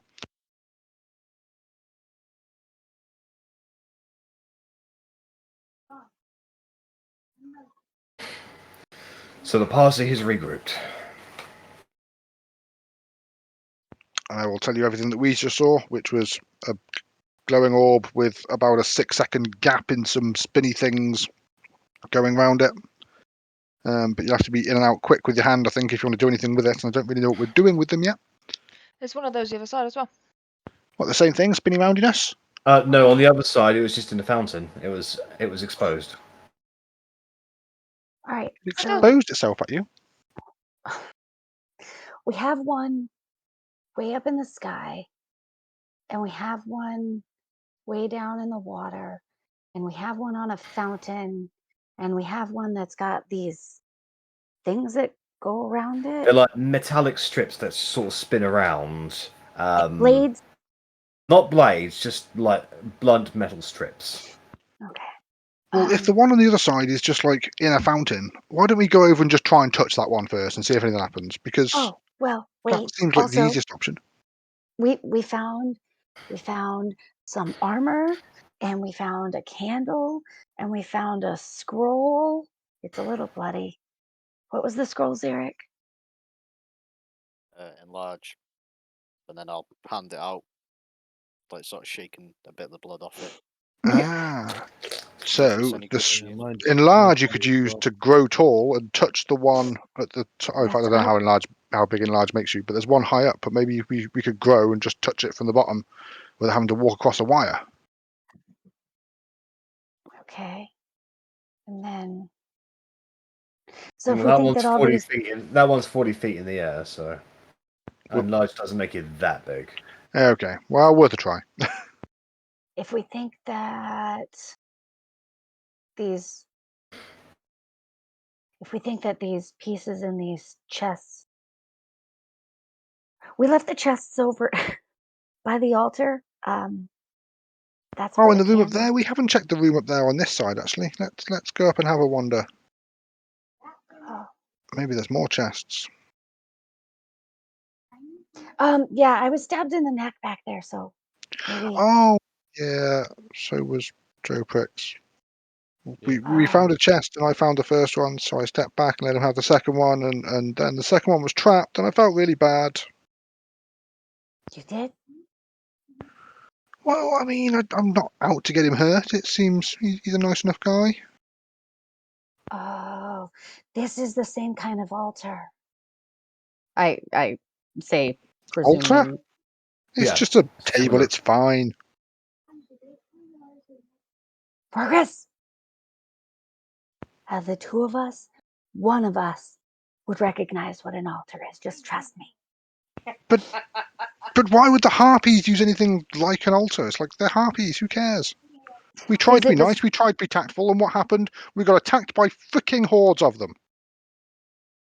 listen? Shh. Is the same kind of crude drawing around this one as Yes. the other one. I mean, this doesn't look as fancy as the stuff on the door. It's pretty similar to the one over there. Well, let's see if there's another candle and a suit of armor in these boxes. And I will try and open the box in front of me. I'll get ready to pull him back in case a trap goes off. Alright, so as you open up the Or else her throat. chest, you can see a scroll inside. I will pick up and try and read the scroll. Make an Arcana check, please.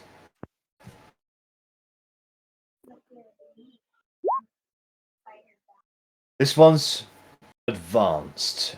You get the feeling that maybe you could learn it, but you'll have to spend an activity to like actually identify it. Ooh, interesting. I will pop it away for now. We don't have a bag of holding it, do we? We just have a bag of caller. No, I do. I have a bag of holding. Do you? Yeah, Emron had it. I got a Give it bag to of me. holding. I got a bag of holding. Okay, well, I'll give you the scroll to put in the bag of holding. Until What is it? I don't know. It's a bit advanced. I need to read through it properly later when we're not racing around unknown, apparently altars. Oh, okay, open the next one, and I'm gonna hand it to Joe Pricks to see if Joe Pricks knows what it is. Oh! While he's got his back turned. Yeah, I'm about to make offended. an Arcana check, Joe Brooks? Sure. That was underhanded. Please roll it. No, that's not fair. My scroll. I mean, Joe Brooks, you have a look at it. It is quite advanced, but you do recognize it as a 4th level Ice Storm spell scroll. I would not keep that a secret. I would let workers know. Oh, I see what this is. This summons up an ice storm. Quite high level. This is a strong spell, workers. Ooh, I would nice. study this. Maybe we can put this in our books. It's a good call. We'll work out how to copy it later. Hand it back to workers. I'll still No, chuck it we're in the bag of putting it in holding. the I'll bag actually of- put it in the bag of holding this time.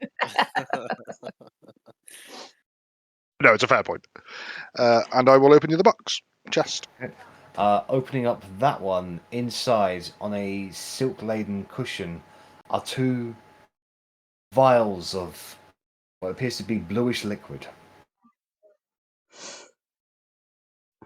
Do they both look like they contain the same thing? Yes. I would unstopper one and give it a sniff.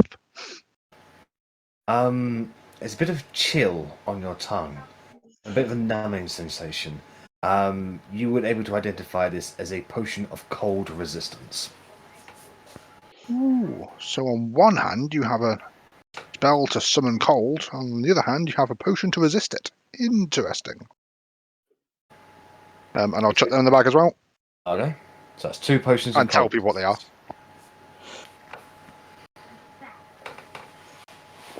resistance.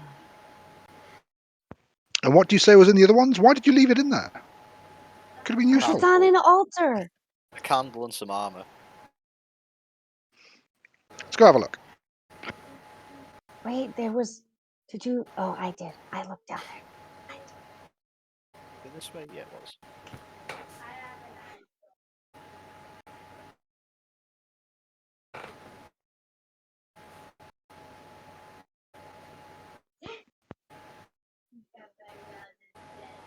Just point to this one here.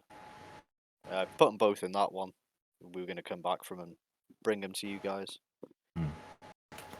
I mean, but they may be offerings to whatever To what? A god harpy this god? is.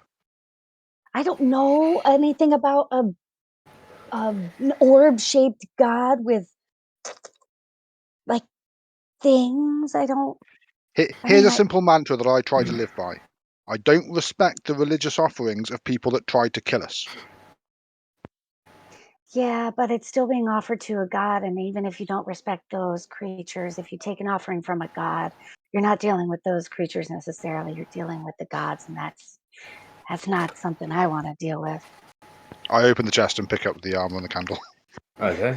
But don't worry, I know Animate the Dead too, so if you die, you can come along with us in the party still.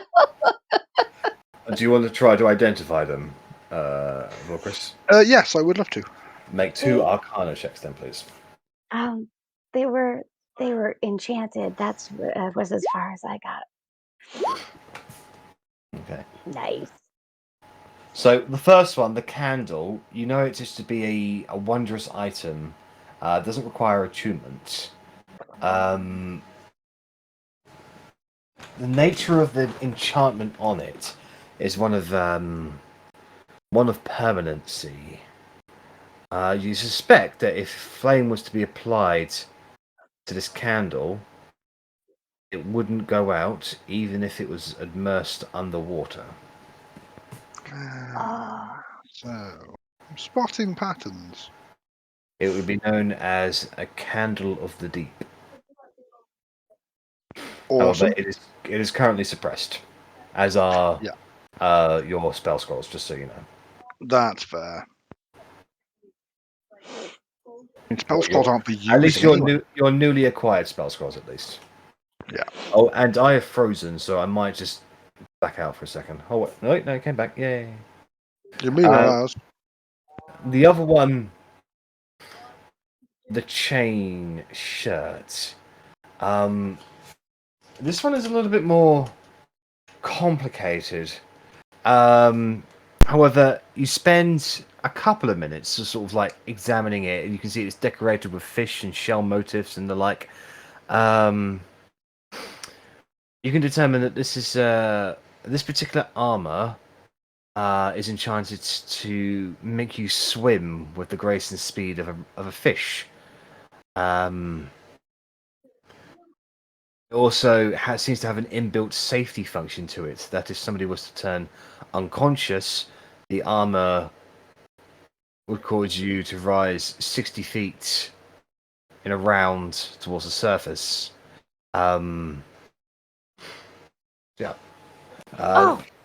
This would be known as a mariner's armor. Jobrix, you have that ring that lets you breathe underwater too. Oh, I have a ring. She's gonna pull out the Jim Bob ring. I promise I'm not gonna look at any of you guys naked, though. But maybe I can see what's behind the door. Okay. I gave the ring to somebody else. I let Bark borrow it, and then he gave it back to me.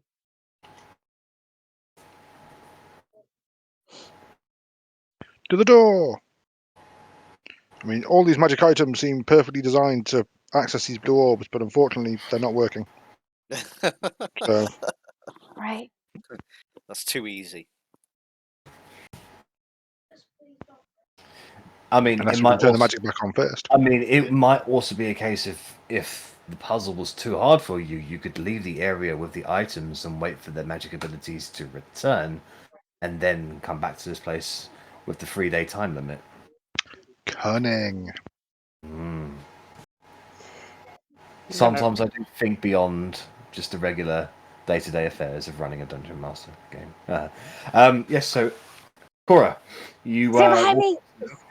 I don't want to see any of you naked.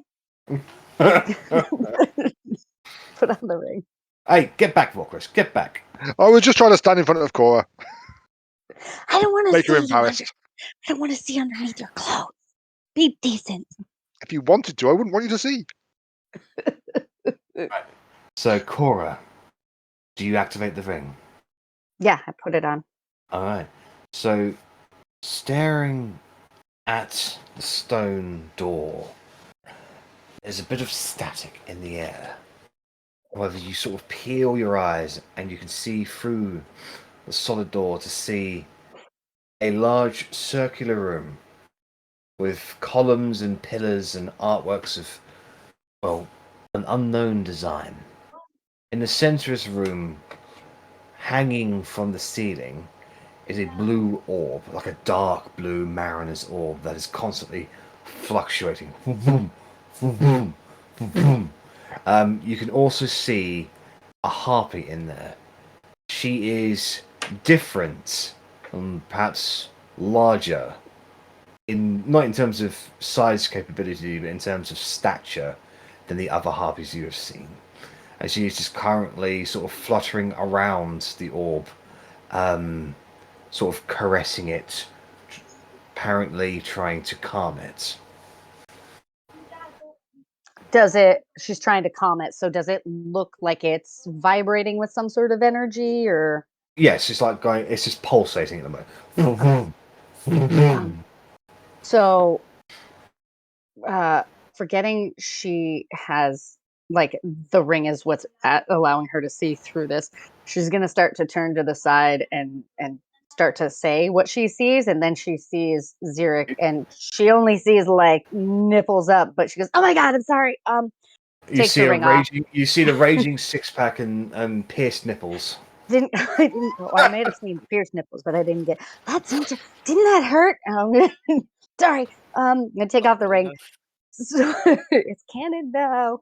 So, yeah, the matriarch is in there, and there's the big orb that one of you guys saw in there, and there's a lot of artwork that I didn't recognize, or at least carvings on stuff, but that one was a deeper blue than these other ones that are outside. Oh yeah, significantly so. That one's a lot deeper blue. She looked like she was trying to calm it down, though. I don't know. And then I'm gonna look back to Agnes and say, you said there was something swimming underneath one of them, right? In the room on that side, and I'll gesture over this side. Yes, around the top there was something that just swam just for a brief second. Vorkris, what exactly did the door say? And you don't have to tell me. I'll go back up and read if you're gonna retranslate it again. It said, "Magic's cool. Let's all let it out. Undead for the win." Is that really what you tell me?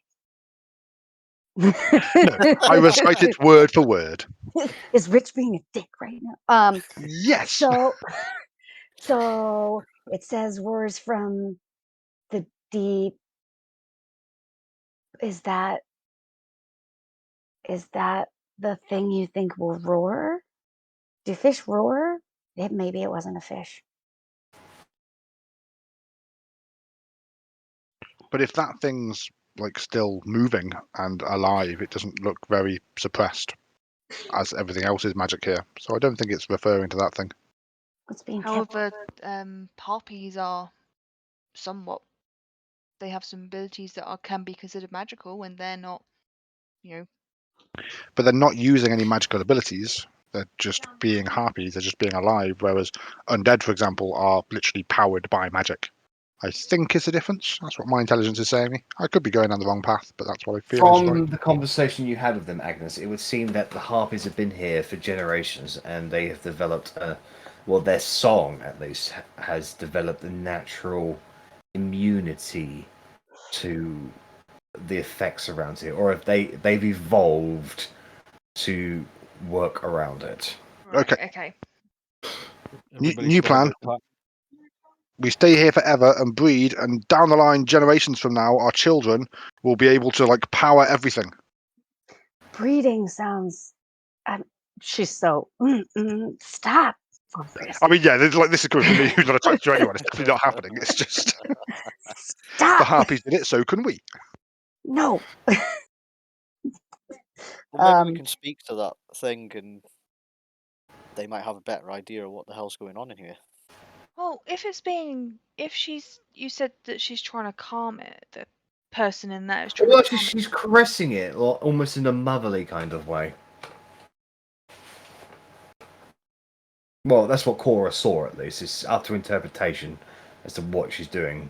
But I'm thinking, with what Cora as a character, I basically just took a liberty in thinking, if she saw a creature kind of caressing being a nurturing crystal in a nurturing way, what's Cora's experience? I would just say that she would have assumed that she saw something being attempted being calmed down.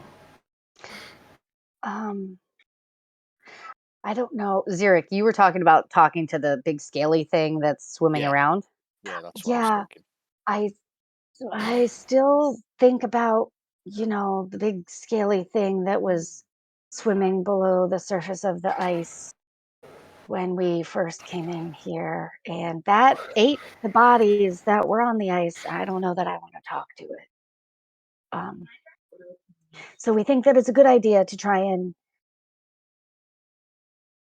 deactivate these orbs. Do you think that it's going to make that big thing in the center room turn into, and I'm going to point to the depiction of the orb with the tusks and horns and whatever. Do you think that it's going to make it turn into that? Do you think that that thing is friends with the harpy? From what the harpy was saying outside, that there was the alpha, the monarch, and the king. She said Matriarch. Matriarch. The king was far away, so it's not that. So it could be whatever's in there could be whether it's the harpy that you saw or the because I pointed over here in the conversations, so it could be either or.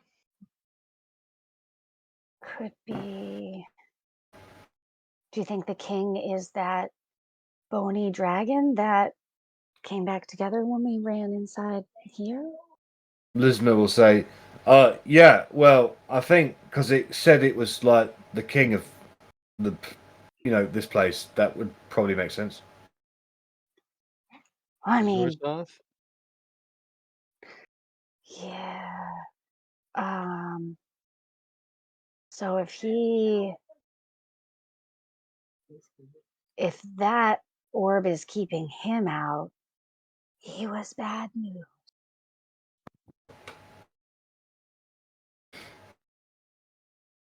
Of course, if we are stuck in here, we could end up losing our magical abilities unless we find a way out. I think we should focus on the one problem at a time situation. So for now, get our magic back. If the magic back brings a giant undead dragon thing, we'll deal with that when it comes. Maybe it'll be friendly this time. There's always that slim chance. Yeah, because we destroyed the thing that was keeping it out of here. Well, exactly. Like, look, we've given you freedom to return back to your land. Let us go, and everybody's happy. It definitely wasn't, a problem or anything. They're so smart, Fortress. You could maybe be his master, Fortress. I mean, here's hoping. An undead dragon is one of my dreams. That would be good. There's an individual I'd like to introduce you to, Fortress, and his name is Guitar. No. No.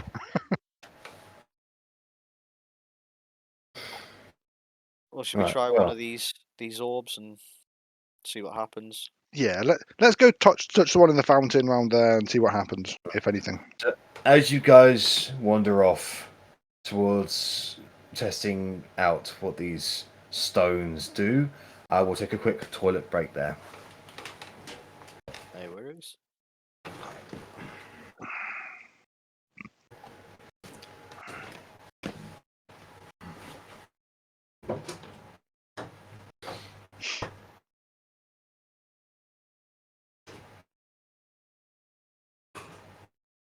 You know you're muted, Kristen. No, I didn't. Go. Oh, I'm wait, gonna you go were to the bathroom talking. too. I thought you were talking. I'm gonna go to the bathroom in a second because my bladder is gonna explode. But was Remoraz mentioned in this campaign? No, I don't think so. I tried to look in my notes, but my notes are. I honestly don't know that I would have spelled that properly anyway. Anyway, all right. I'm gonna go potty.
Your camera appears to be a bit jumpy, Joe Bricks, which just seems because you're stretching seems to be like it's a slideshow of like various model poses. Oh, nice. I got my camera off right now, so yeah, it must be Oh, lagging. okay. Fair. It's gotta be what's happening. You didn't know that I was a part-time model, did you? I do now. Makes perfect sense. Yeah, makes sense now. Kristen's a lucky woman. I keep telling her that. She just doesn't agree.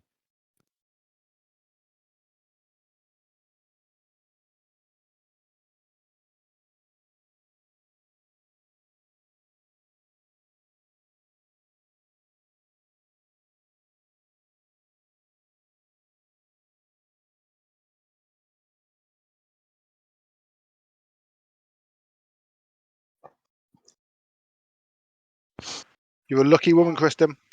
Well, what? You're a lucky woman. Why? He knows that I'm a part-time model now. Oh, is that why you took your camera off? Because you're not charging them and they don't get to see you full time? His camera was lagging while he was doing two separate things. So it like literally they went from a pose like this to a pose like this. And it looked like a slideshow of model poses. We call him Zoolander. Derelict. What is this? A school for ants? It's got to be at least 3 times bigger. 3 times. That Hansel, he's so hot right now. I'm so hot right now. Elliot, was you that got into a motorcycle accident like long time ago? Yeah, I'm remembering that. A very minor one. She's just grabbing a drink. She what? No, a very minor one. Oh, a very minor one. She is just grabbing a drink. Some super smart person on a motorcycle hit my car, totaled my car, but also flipped himself and the motorcycle and flew down my road. It was a That's fun impressive. time. What, were you parked at the time? Just parked Oh no, outside? I was trying to turn into my driveway. Okay. So I'm trying to turn left, and he was like, "Hey, this is a good time to pass around the left in a no passing zone, right?" Of course it is. Did It's he, why did he I'm end up all suing for you? like. What? Did he end up suing you? Oh, I don't. Not as of right now. They're still trying to, I think, negotiate Yeah. the accident, but like my insurance looked at everything and they were like, between the accident report, the fact that he was passing in a no passing zone, all of the pictures, we don't see how you're at fault at all. So we're not going to accept any responsibility in It's this. crazy that was even an option for him. Like, It's America. Suing's always an option. No, but in my state particularly, right?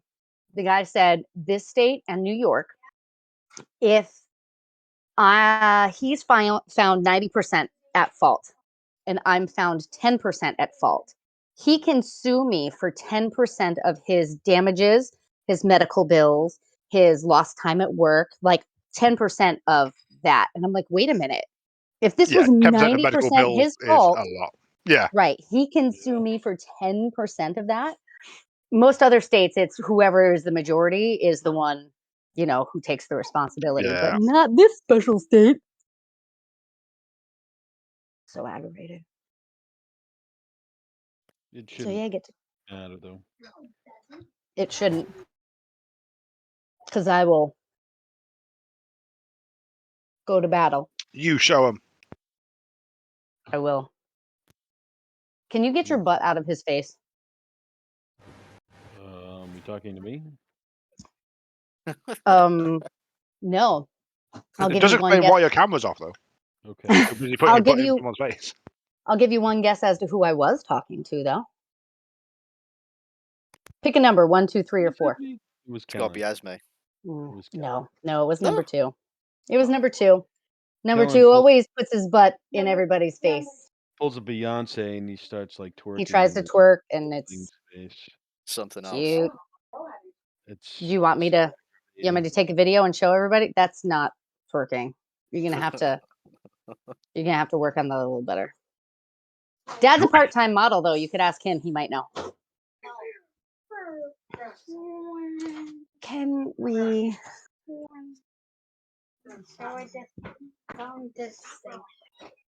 Not. Rich, I heard you forgot that I had kids. Did I? Yes, you did. 4 of I've now them forgotten that I forgot you had kids. In my head, I've always known this. When did I forget she had kids? Oh, it was weeks ago. It was absolutely weeks ago. What was it? It was a video that I sent over. Yeah. And I was like, oh, this is so Esme. This is so Esme. Unbelievably Esme. And then you walked away somewhere, and I was like, wait, it is Esme, isn't it? Right. In my defense, I probably didn't forget you had kids, but I would have forgotten the names of your kids. Cause That's fair. I mean, I suck with names at the best of times. He forgets my name all the time. I barely know my kids' names. Me having the same name as his kids, I know, he has no excuse to forget your name. But annoyingly, I do spell Ellie's name differently when I'm speaking to the girls because it just gets confusing. So I have to spell my own fiance's name wrong in order to speak to my daughter about her. You could. How do you spell it? Well, so Ellie is spelled E-L-L-E. So it's L because she can't spell her own name. But my daughter is Eleanor, so therefore her name is L. So but both spelled exactly the same way. But pronounced differently, so it's fine. So it's always Ellie. It's never L. It's mostly Ellie. It's never Lou. Oh, well, I didn't think that was an option, if we're being completely honest. No, my full You're like, name. it's never George either. Okay. Just list every name in the entire world. Nigel, Callum, Brian. It's none of those ones. So my full name is Eloise. Oh, and okay. Because it was always written on a whiteboard at work, they used to take random letters off it, and one day I would just end up as Lou, and I was like, I am not a fucking Lou. No. Can we call you Wheezy? Yes. Yes. I don't mind that at all. Wheezy. So my mum's maiden name is Wheel.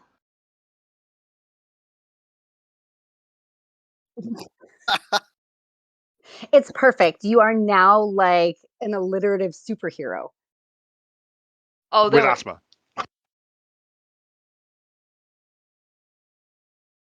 Sorry, Rich, she can't marry you. But she Why has to not? marry me. Hang on a second. neon like dresses and everything now. Okay, well, fine. She just like if we're gonna call her Wheezy Wheel, she can't take your name. I mean, to be fair, she's already taken my name, so fail. Okay, well, you know what, Wheezy, I want my money back. We can change Wheezy it. Cook doesn't sound as good. Yeah. Wheezy Cook sounds hilarious. Jack said it's only 19 pounds to change your name. It'll be fine. Yes, which is why she's Eloise Cook. That's so weird that it's so cheap to just like change your name. So Is it after hard for us? when my granddad died, I took his surname. Mhm. So I took Wheel, which is his name. And it literally, I think it was 25 quid for an extra 5 copies of the piece of paper. So I ended up with 10 pieces of paper, so they went off at the same time. Yeah, it's 25 quid for additional copies. And that's it. Like the true cost is in the admin and hassle of then emailing and messaging every one of these companies who all need the original documents, which is why you have to buy extra ones when you do it to change your name over to this. So it's it's hassle, which is why she jumped on the name change thing early, and then she doesn't do it after we get married. That's fair. I have more important things to do after I get married, like come over to Boston. Yeah. Shipping up to Boston. See where the traitors rebelled. Those traitors. There are tales that there are still tea bags in the water. The seawater around Boston have just tasted like tea for years. You can go, this one was too good to throw out, and come with a cup and just steep it. See if it still works. Oof. Alrighty then. Okay. So, you guys make your way over to the furthest right, map-wise, stone. So, is it just Volkris in that room at the moment, or is everybody else there? No, I'm trying to find it. Hang on. Down here.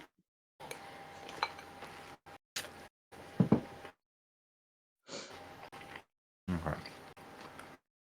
So the stone is centered in a fountain at the moment. The water is constantly streaming upwards, creating a sort of like an arch kind of thing over the stone itself. It looks quite pretty, if anything. But it is accessible. I will reach out and touch the stone. Because everything's activated by touch, right? As you touch the stone, it begins to glow up. And then a small little slit or a window opens up opposite the wall where Agnes is. As it opens up, you can see it seems to peer out into the outside structure. And then, not but 2 seconds later, you can see a face of one of them harpies there. Immediately looks around and starts singing towards you, Volkris. Can you make a wisdom saving throw, please? Do we still have that stuff in our ears? Cotton. I don't know. However, you are able to resist the effects of the song right now as it continues to sing. What do you guys want to do now that its face is exposed in that window? Can I just try and stab it in the face? Yeah. Yeah, make an attack roll.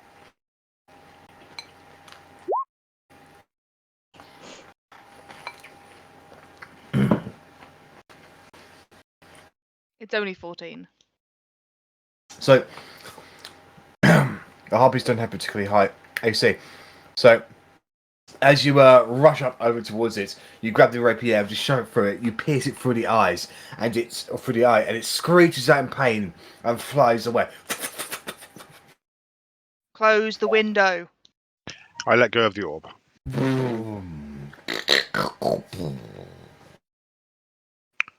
Okay, I wasn't expecting a window to open. Shall we, like, I feel we probably need to do them all together, but then we don't have a way of communicating. I can do sending, but I can't do sending to you all at once. Yeah, that's difficult. Shall we just go back and we'll see if we can touch the one in here? We'll see if someone can walk across that wire. And see if Well, that Do does you it. think If that opens that? another wall, then maybe that's a little bit weird. But there was Do you another think that room that we you're? didn't check. was Top there? the tower. Yeah, top the tower. Up Oh, the up the stairs. stairs at the bottom. Yeah, Oh, And I can Careful of the look traps. through. Yeah. yeah. Don't go in this room. Wait, I don't want to see your nipples again. I'm gonna walk up. If we're going up there, or somebody else can take the ring and I can see. Would it make sense with the height that we're going up that this would be still the same height as what I was able to see beyond the door? No, it would probably go above that. Above it.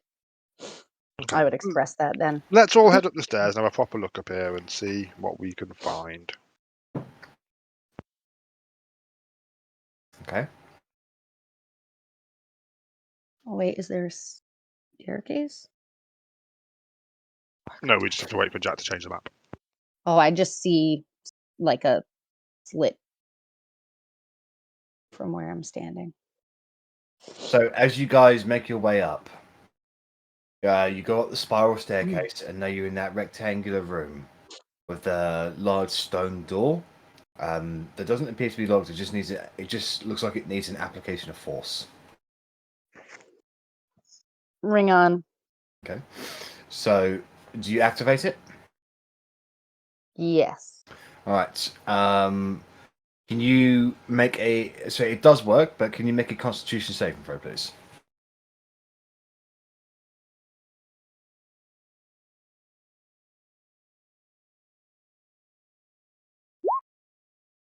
Okay, so it activates, but the strain on your eyes is real, as the magic sort of kind of overtakes you a little bit. You will gain 1 point of exhaustion. Yeah, this ring is a break glass in case of emergencies, Cora. I don't know. It didn't do that to any of the other people that wore it. Maybe They had it's very high Constitution saving throws. Or maybe they just. I like. It's the second time you've used it today. Maybe it's just if you use it too many times. great.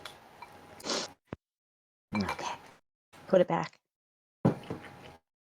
But for the next minute, you can look outside that door, and it appears to be almost like the roof of the building that you're on, but it's a little bit above that. It goes onto a thin causeway that sort of goes onwards and upwards in a diagonal direction that leads to one of the next stilts. So basically out. But do we want to go out yet? We want to find out what these orb things are Right. and what that other door in there does.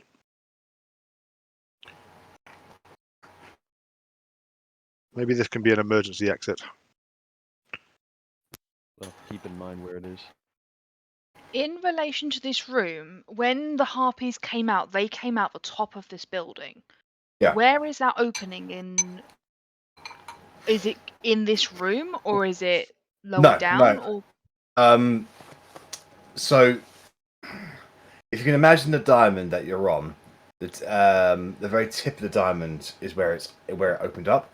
You are in kind of side structures just above that, like a very thin causeway sort of erects out the parts of the diamond itself into like two sort of side pillars where you guys are, and then they lead off into two separate causeways that go to two separate stilts. If I could, I can do actually, sorry. As crude of a drawing as this will be,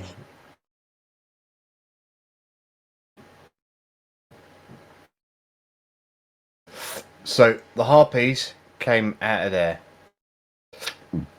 These two stone pillars are there, and they lead off in that direction and that direction to two more stilts. Not the 4 stilts that are in the picture over this side. No, they are on a lower section here.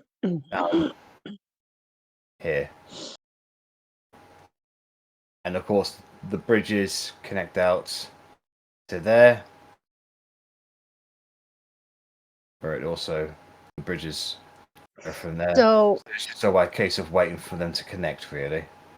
Jack, this one, so these 4 that are surrounding it, this one was ascending up to this next stilt. Yes, it looks like by examining but by looking through that door with the X-ray vision, it looks like you can see an otherwise much smaller concealed entrance to that area.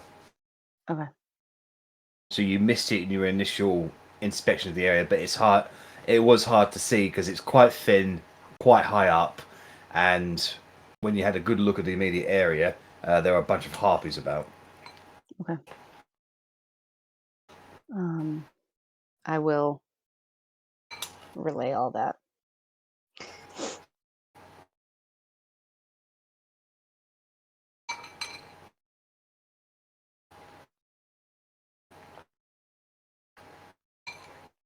Well, I guess going out is definitely out of the question. We need to deal with what's inside here first. Otherwise, we're just going to get swarmed by them harpies again. I tend to agree. Which may mean we just have to go full on through the door.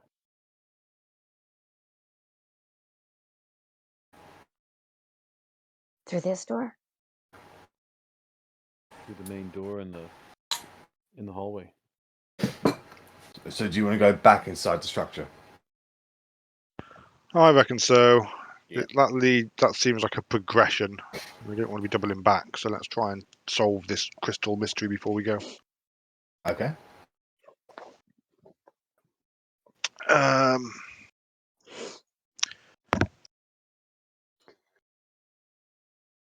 mean, if we go down the stairs on the other side, we go up to the other room and we could do like a quick touchy grabby of that stone and see if that also opens a portal for a second.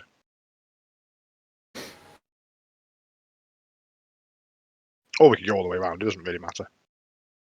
Just thinking that might be the other easiest one to touch for a second. Yeah, we could try that. So do you make your way to the one that is exactly opposite from where that particular... Indeed. Okay. Do you think that maybe your mage hand would activate the one that's high up? I can certainly try. Zurich, you do know that chest there was never... Well, the contents was never taken, just so you know. Yep. I'm not bothered. Yoink that chest. Is there a way that we can I touch the floor with something like an object? No, it's gold. It's gold that's in there. Oh, it's just gold Cora in just there? didn't take it, and neither did Zero. Oh, I don't care about the gold. Spell books are expensive, my dude. And you complain that you can't afford new spell scrolls in your... Yep, Vorkus ain't whining about that shit. Vorkus I'm is... going there. Yep, money. Okay. No, that's fine. Yeah. Agnes can have it. I've already looted the chest. Yeah, that's 120 gold pieces, Vorkus. Ancient gold pieces.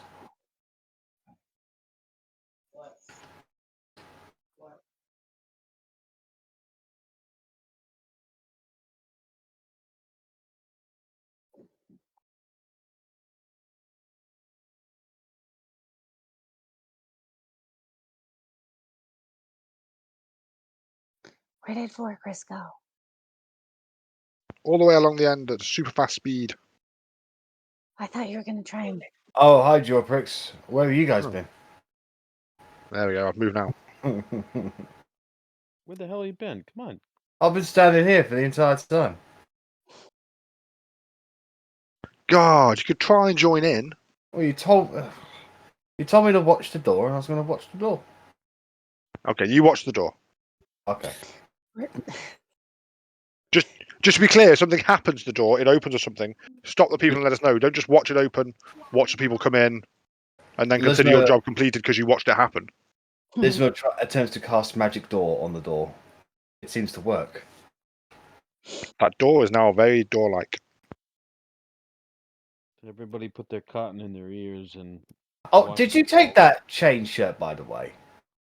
Yes. Which one? The blue one? Yeah. Yeah, Vorkris checked it over. Yeah, I took the shirt and the candle. I'd have put them both in the bag, actually. I didn't. Okay. I mean, the chain shirt's no good to me. Who wears armor? All right. So you are before this other blue stone with the rotating strips of metal.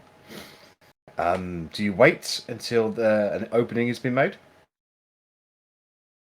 I try and cast Mage Hand and touch the orb with that. It seems to have no effect. That's what I was afraid of. I'm gonna get my swordie ready to stab this harpy as soon as it comes through. Another one sticks its head through. Okay, then yes, I will wait for the small opening with my little nimble, dexterous fingers. Make a dexterity check for me, please.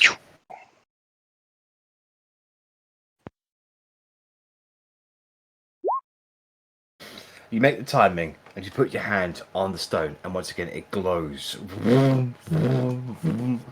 However, after about 6 seconds of this, you have to move your hand away, lest it be cut off by those strips. But did anything happen? No, Okay. no stone window opened up, nothing like that. But once you took your hand off of it, the stone stopped glowing.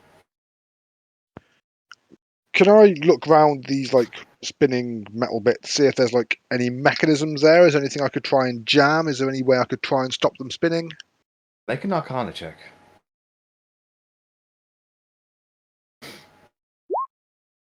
Dirty 20. These strips seem to have a very unknown alien property about them.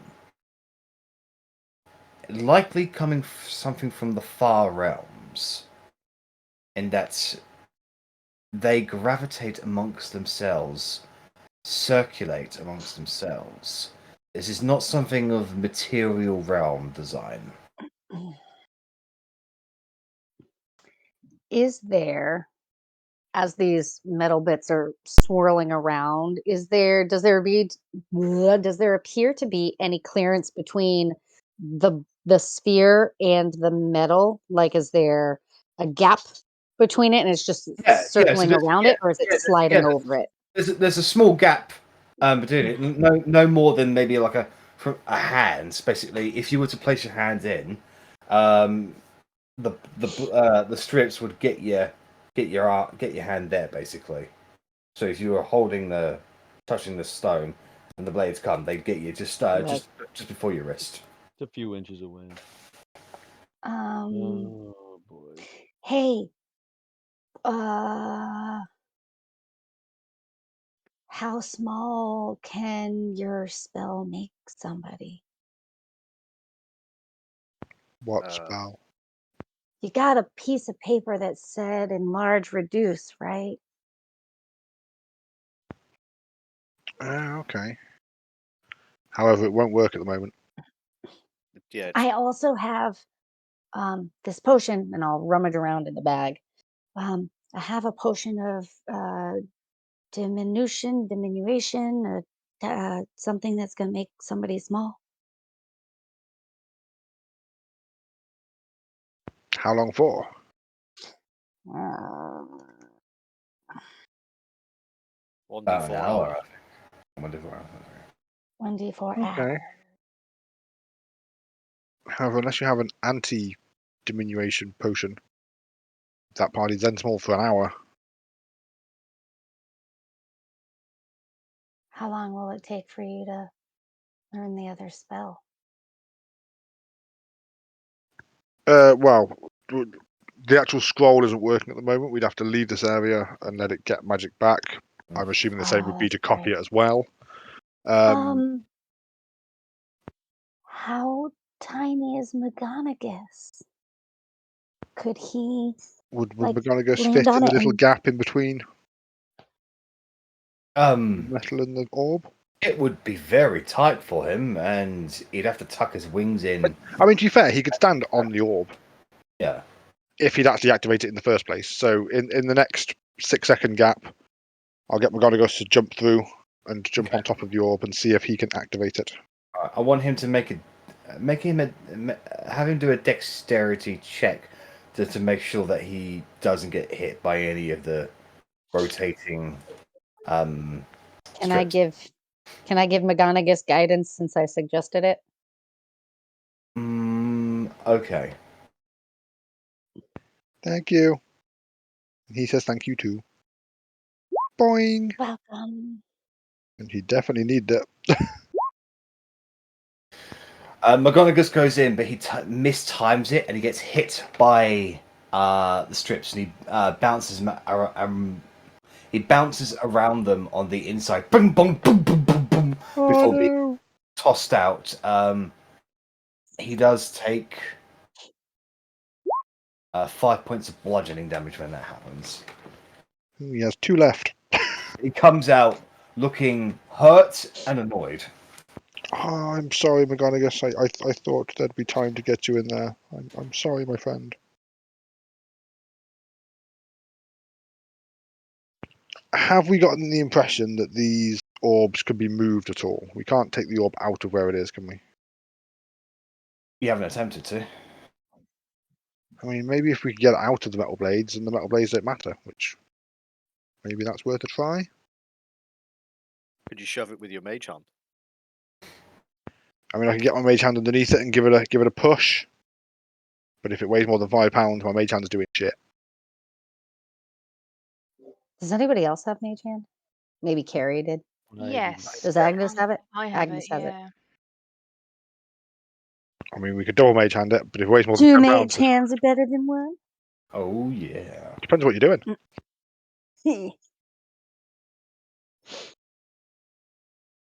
Okay, so Forcrus and Agnes, do you both cast mage hands? Yeah. Yep. Okay. I want both of you to make a strength check with the mage hand strats, please. We're just Googling, hang on.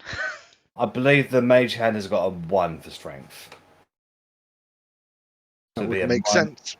-5 to the roll, basically.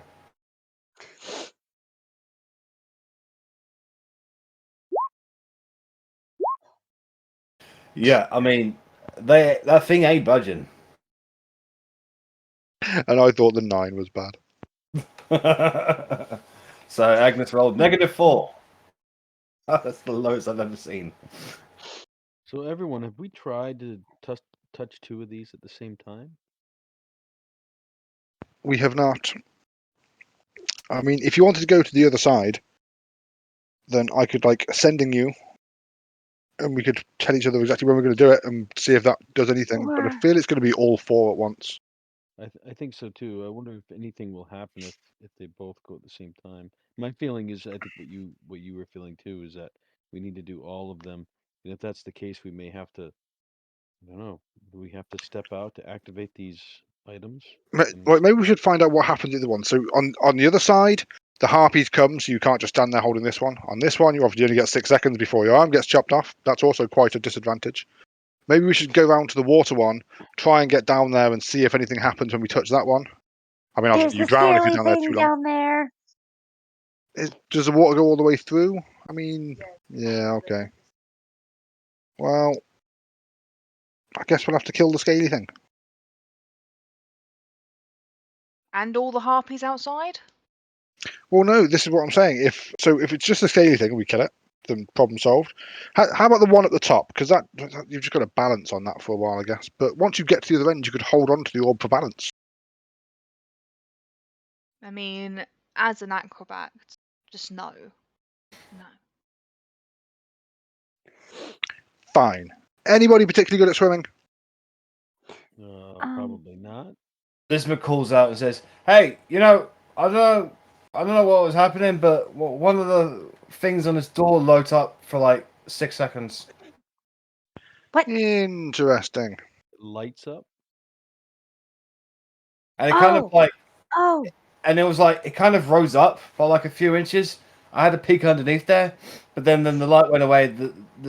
It spent about it closed down again in about 6 seconds. That's the same amount of time that you have with the Yeah. Twirly metal things. So hopefully we can keep this one open for a bit longer. So let's. I mean, I'm happy to try and swim down 80 feet. It's not that far. I don't have armor, so I won't get weighed down by that shit.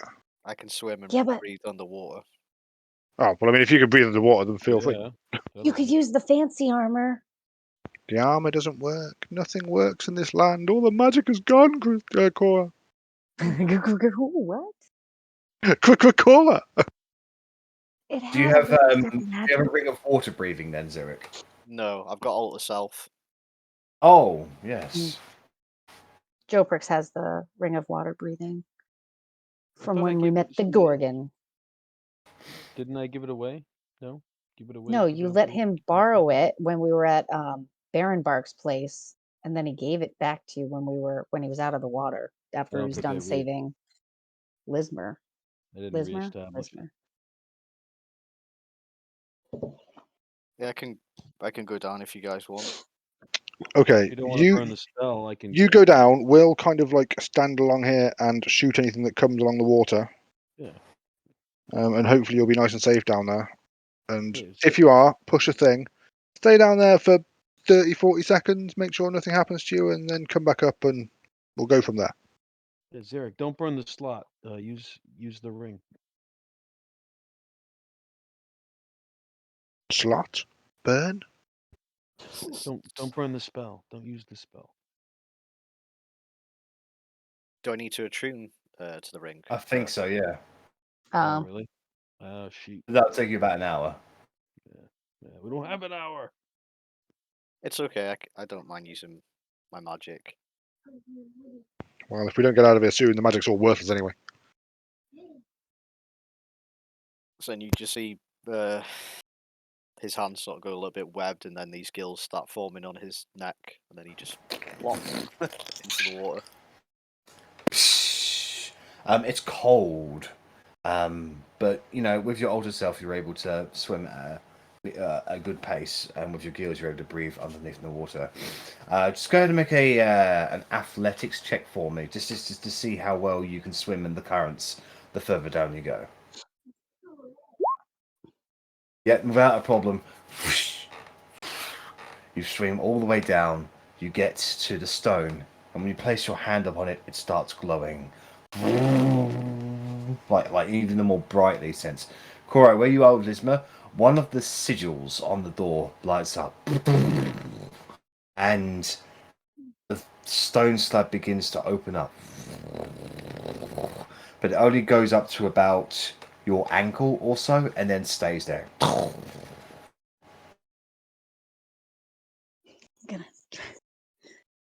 You see underneath there. You can see the room in there. I mean, it's a little cold on the floor, a little damp. But yeah, you can see the general layout in there. But it's staying open. I'm gonna make a mental note of which sigil lit up. Yep.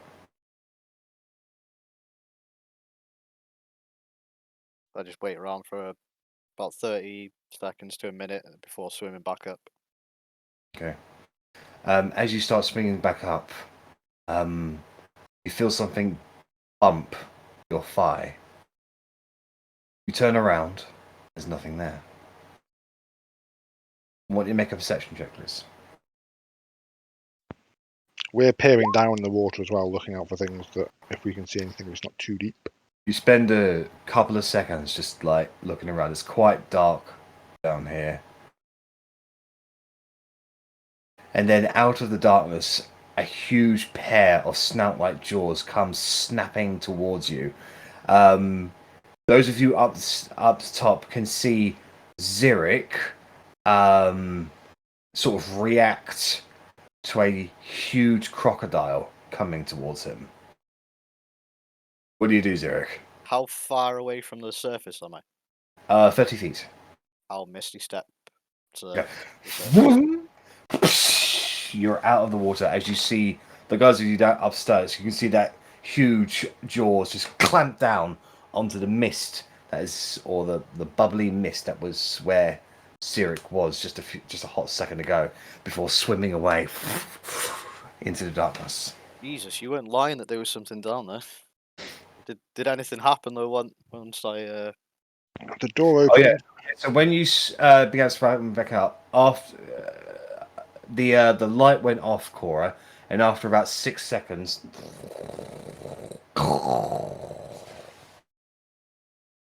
Okay. Can I tell anything about this sigil? Like what if it means something, or if it's just like a Make picture an that. Arcana check.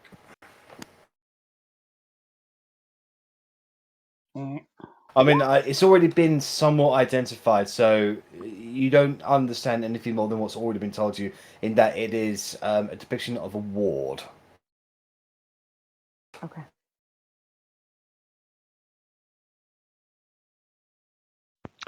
Okay, well, let's go over to the tightrope room and see if one of us, Agnes, could make it across there. When he was underwater, this one lit up, and then the door opened like this much. Elizabeth says, that one lit up for me, and it opened at pretty much the same amount. Okay. But unfortunately, there was a big scaly thing down there, so he can't stay on there for long, even with his alter self and breathiness. What was it? a crocodile, I suppose. What's that? Wingless dragon. A wingless dragon. We saw one of these crocodile type things. You have fought you fought crocodiles before, just outside of New Uranium. Ah, okay. I don't think I was. Actually saw the remains of them, actually, because they had been killed by the apex predator. Yeah, I wasn't. I think we also took we also drew. There's one in the book as well, memory, because there was one outside. That's right. The Centaur's house. Yep. Yes, that's right. Yeah. Okay, I do remember that picture. Okay. I'll go through my bag and take out this little tiny jacket that's like Agnes size and be like, Zurich, do you want this to dry off? Yeah, if you don't mind. There you go. Just take it from you, start dabbing. Okay, so Vorkrist, do you attempt to walk across the I mean, you know, for shits and giggles, yes. Make an acrobatics check. But it wasn't intended for me to do it. Acrobatics. And that's why. You take 2 steps and like, oh, yeah, I got this. Take a few more steps and you step. Whoa! You fall down. Can you make a dexterity saving throw, please?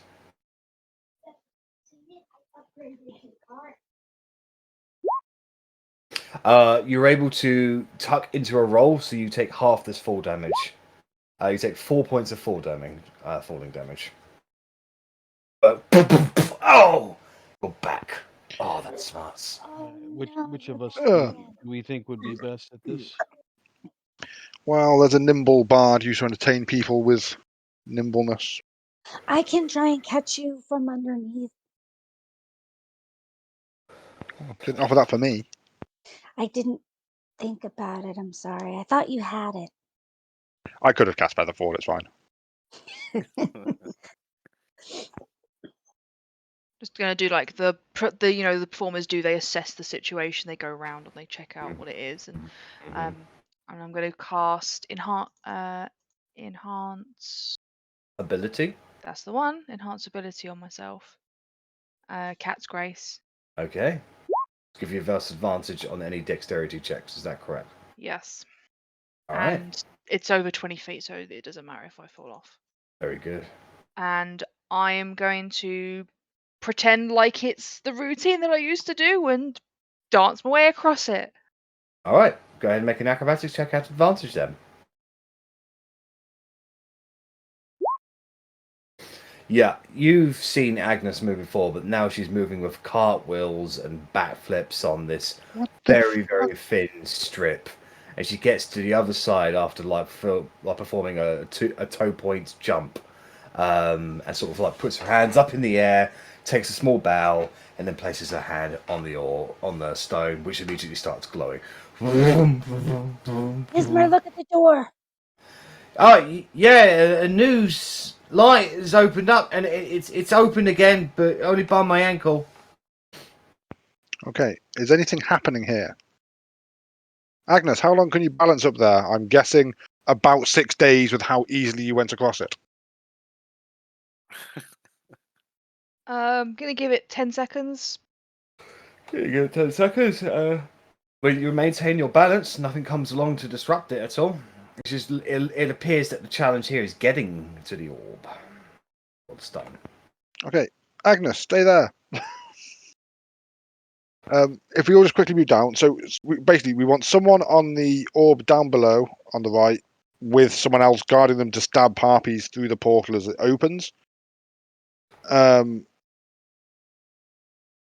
big was the gap that opened up? Harpy head size.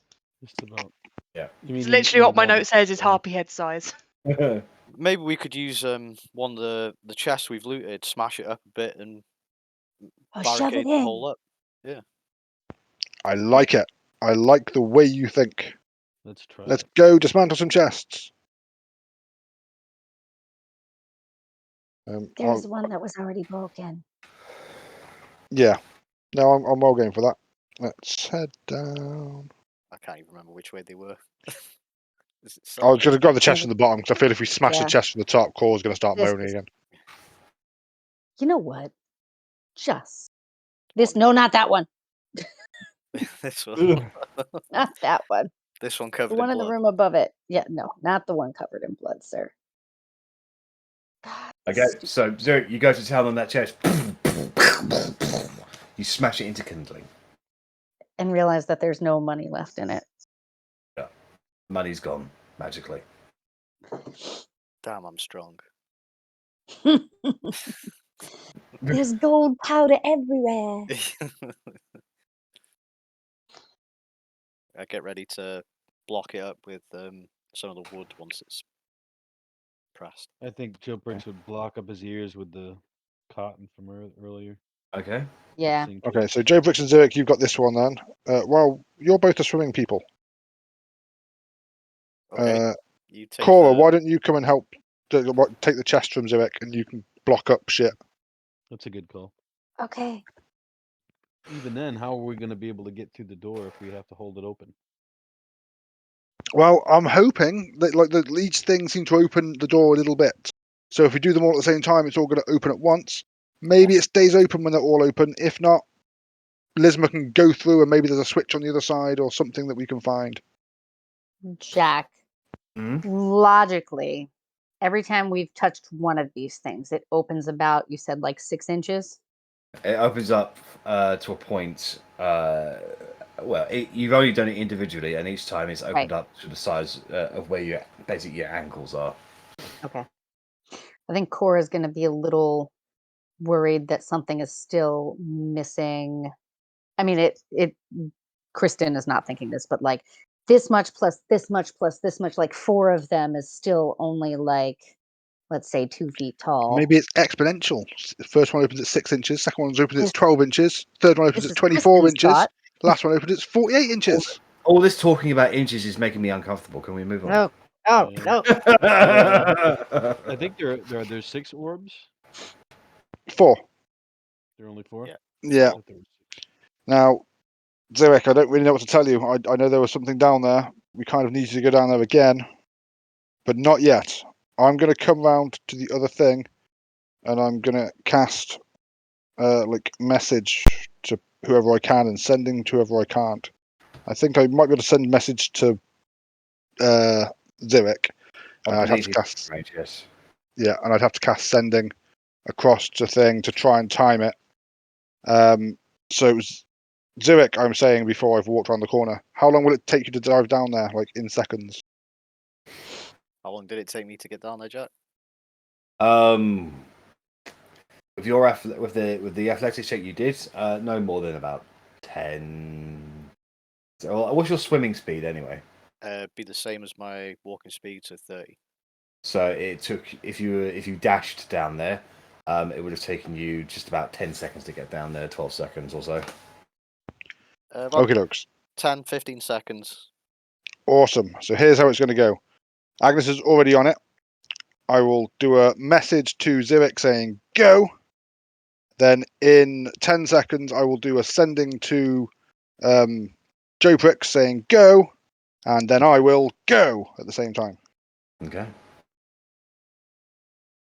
So, you cast message towards Zurich. Zurich, in your mind, you hear Volcrix say go. Hop in, but on the different side this time, and then down. Can I get an athletics check from you, please? Yeah. God, I can't believe sending's 3rd level to message across the bloody thing. Is it coming through? No. Was it more than 120 feet away? Okay. So as you swing down, it's difficult to keep up the current, and you feel like you're getting a little bit swept away a little. It takes you a little bit longer than you initially thought to get down there. So at that same point, Volcrix, you press, you cast sending to basically tell him to go. Yeah. Okay.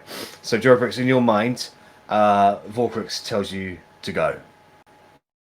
I touch the orb. I Okay. look at Cora. So as you do that, the window slot opens up. Boom. I did Got have the chest in it. Yep. Okay. So the deliberate room is you just shove as much wood into that hole as possible. I want you both to go ahead and make stealth rolls, please, because you were doing that. Okay. I'll have. Got that cloak. So it should be 13 for me. 13. Okay. With the wood in the hole, it would appear that you have been able to mask any sound or presence to the harpies outside, and no harpy turns up to sing its song. Nice. Well done, guys. You press yours, Volcris. Can I get a dexterity check from you, please? Please don't roll low. And you're able to get the timing precisely, so you hold it for a good 6 seconds before withdrawing away. And at that precise moment, after you withdraw, Zurich, you're able to get down to it and press and hold onto your one. Lisma will call out to Zurich and Agnes and saying, "Three of those things have lit up. It's gone up to my chest now. I could squeeze under there." 3? Can you Only 3. grab taunt the harpy out? Okay, Wait. no problem. Why is it only 3? I didn't make it in time. I was late. Oh, you didn't. I mean, if it, yeah. So if he's there, I'd like try this mine a couple of times just because I know that mine's the most awkward one to hold on to. Keep our hands where they are. So, on the next iteration of this, Volcris, you press it, and then with all 4 pressed, all the lights light up, and Lisma reports that the stone door opens up pretty much the entire way.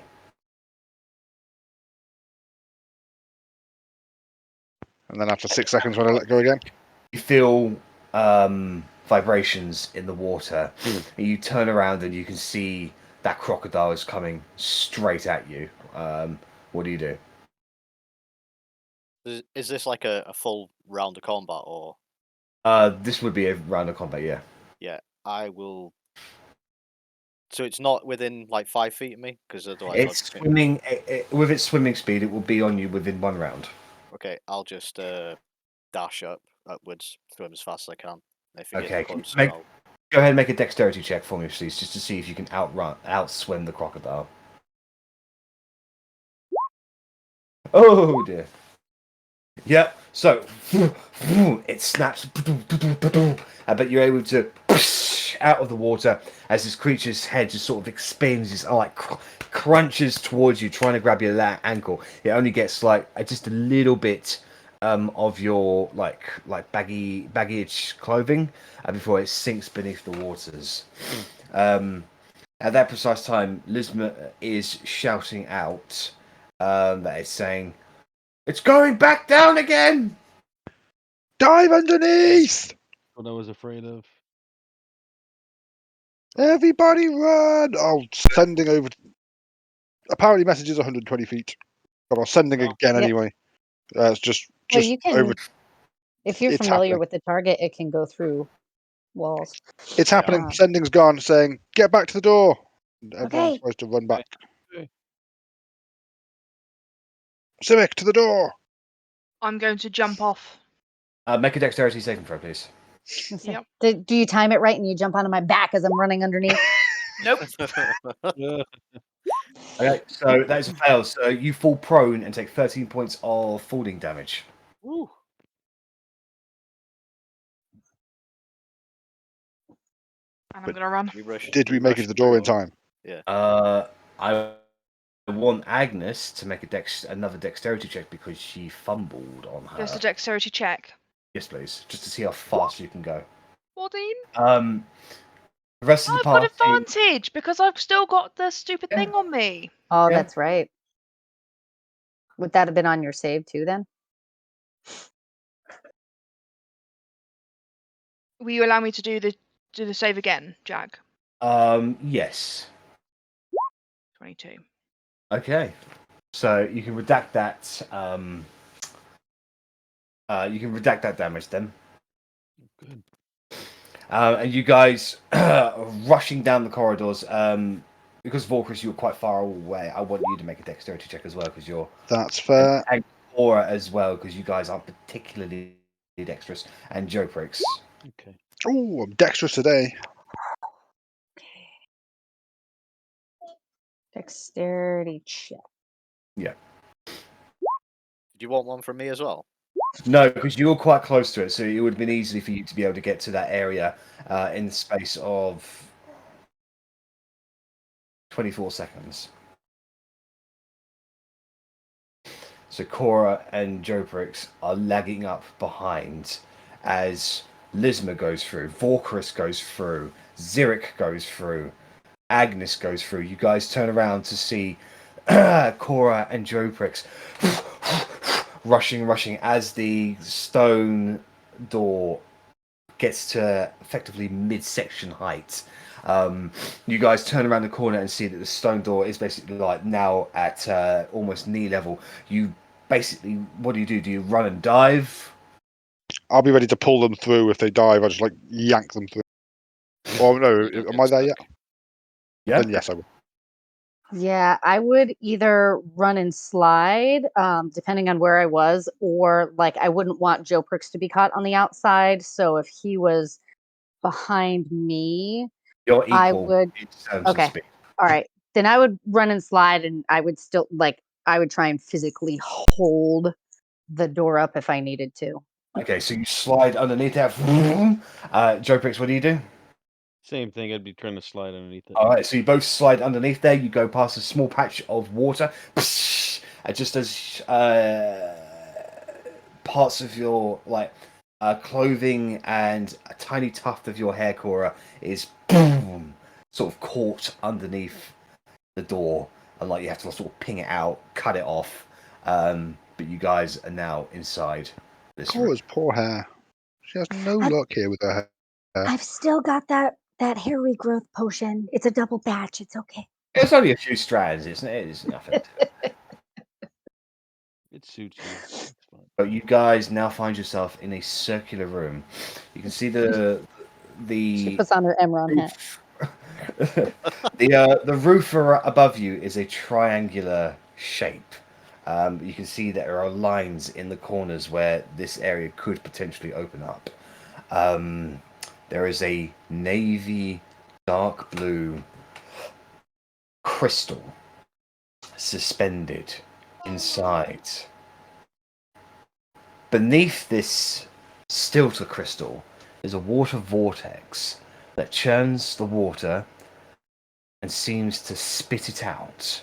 And going up and having a look, you can see the water is actually quite clear, and the water being spat out is going into the chasm below that is outside the structure.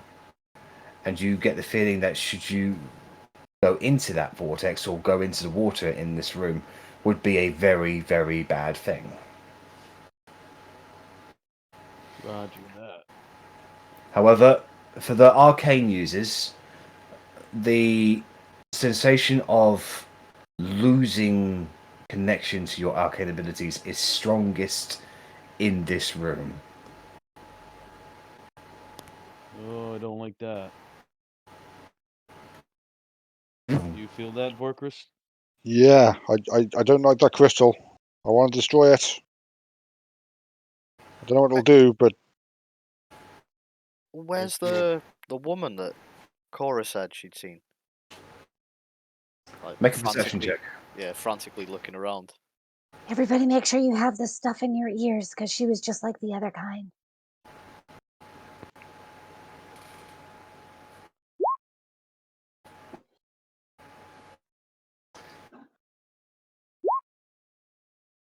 Zurich, you have a look around, along with Cora. Cora, you don't notice her, but Zurich, you can see crouched down on one of the top of the pillars is one of them harpies.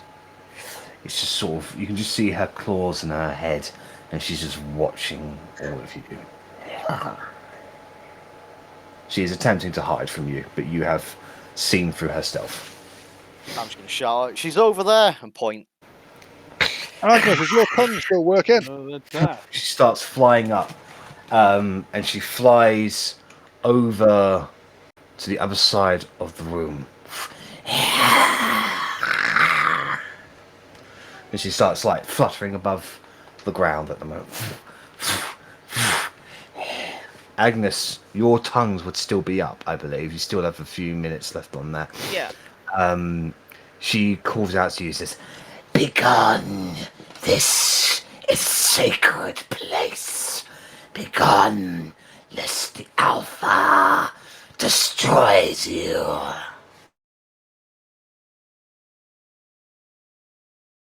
Are you the Alpha? No, I am matriarch. Pleasure to meet you, matriarch. He is Alpha. and she points towards the crystal. That is the Alpha.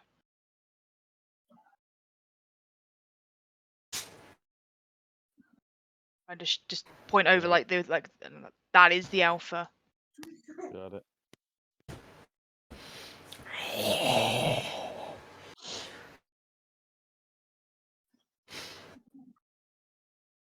Looking at this this orb crystal egg thing, does it look like we could roll it off there and into the water? No, because it's attached by chains. Yeah, if we broke the chains and rolled it off. And chains are pretty fucking thick. They're like like one link is probably the size of your forearm. Do I have to wreck and ball this ship? Probably. Well, we have to wreck that ball, so. Right. Agnes, ask her how to turn it off, or we're going to destroy it. Madam Matron. Oh no, stresses. Madam Matriarch. Matriarch. I'm trying to think of something funny, guys. You both keep ruining it. Sorry. Mad Madam Mim. We need it to stop glowing. What? Treason and treachery. Doing that will summon the king. It might summon the king, but we still need it off. Ask her what the king is. I will not allow my horde to be destroyed and twisted as those of old. I will rip your face from your disgusting little head before I gave you the chance. There's no need to be insulting now, is there? Shout over this bitch here. She's horrible. Did she hurt your feelings? Take your word Yes, for it. she did. Cora's mad now. Purple's supposed to be good. Who is the king? His name is forbidden inside the sacred temple. I think when you asked that, Cora would be like, I thought it was Zorzath. She doesn't know what he says. She just recognizes the name Zorzath. Oh, that. Tell her, what if Zorazath has already been summoned? We don't like him either. Why does everybody keep saying Zorzath?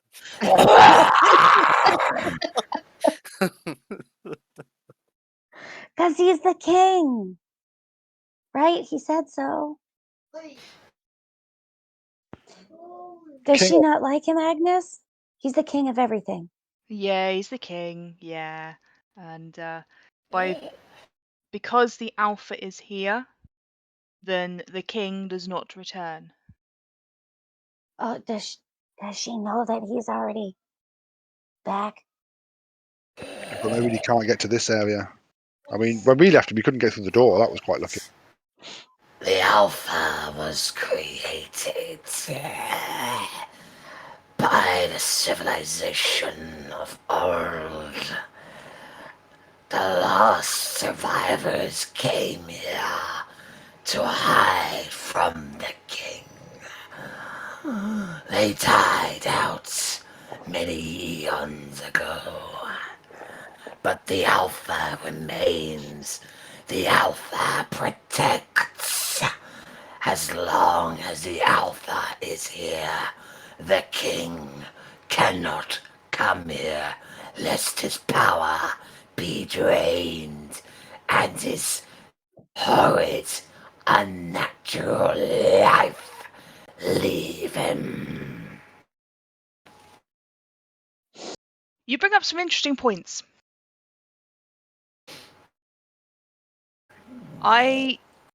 Will you permit us to stand by the door and have a conversation away from you? Oh.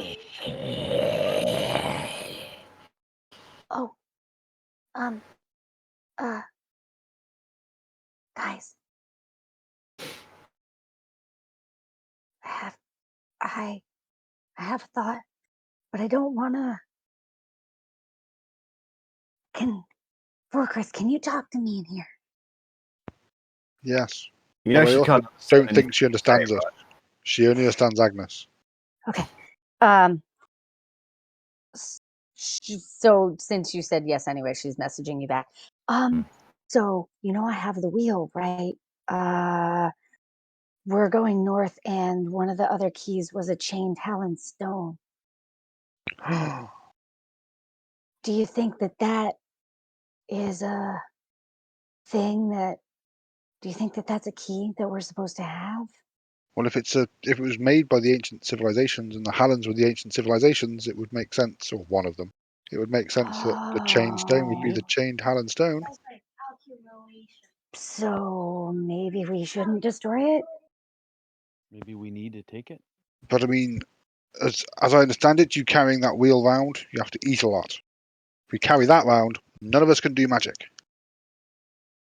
Yeah, but in order to save everything, we kind of have to do it.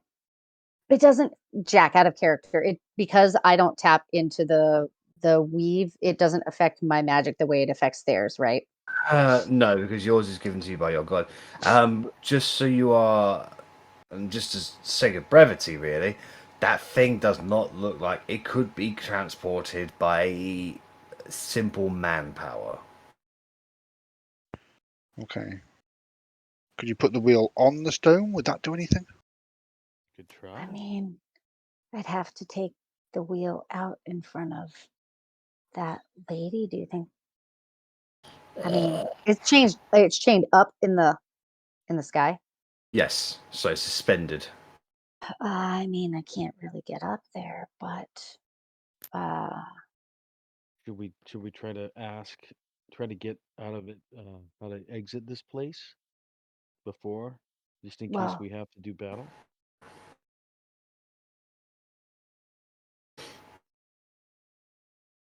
Ask the Harpy how the roof opens. Yes. How did you get in here and others get out?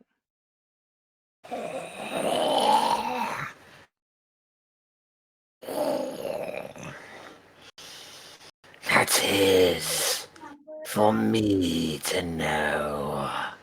For you to never find out. At least there's no more harpies coming in. She is not telling us, guys. I was. Well, if you say that, I'm just like, so if we kill her, the Harpies can't get back in here. Nice, because only she knows. Yeah, I was more wondering about like this entire place, how we get out. Yeah. I grow tired of foreign tongue. I had to see it to believe it. But aliens and foreigners, creatures from beyond the shore, your very presence here frightens us all. Alpha. She's talking to it. Show them. it's like Beetlejuice. Your Don't let her say it a third time. might. The to charge her. gem crystal begins, and the energy around it starts to pocket, solidifying into strands of metallic-like structure that sort of coalesce around it, and then the vortex inside of it begins to take form into an alternative color that looks strangely like an iris as the crystal itself turns to life.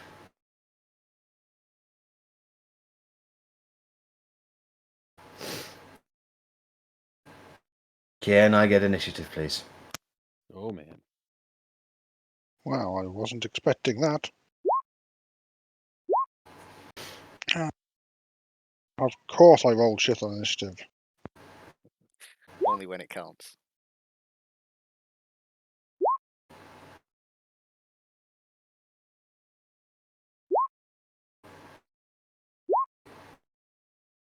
Today I found out I have the ability of taking numbers off of my initiative rather than putting them on. Wow. Alright, Cora, Agnes, Jorbrix. Oh yeah, I got to roll for this one.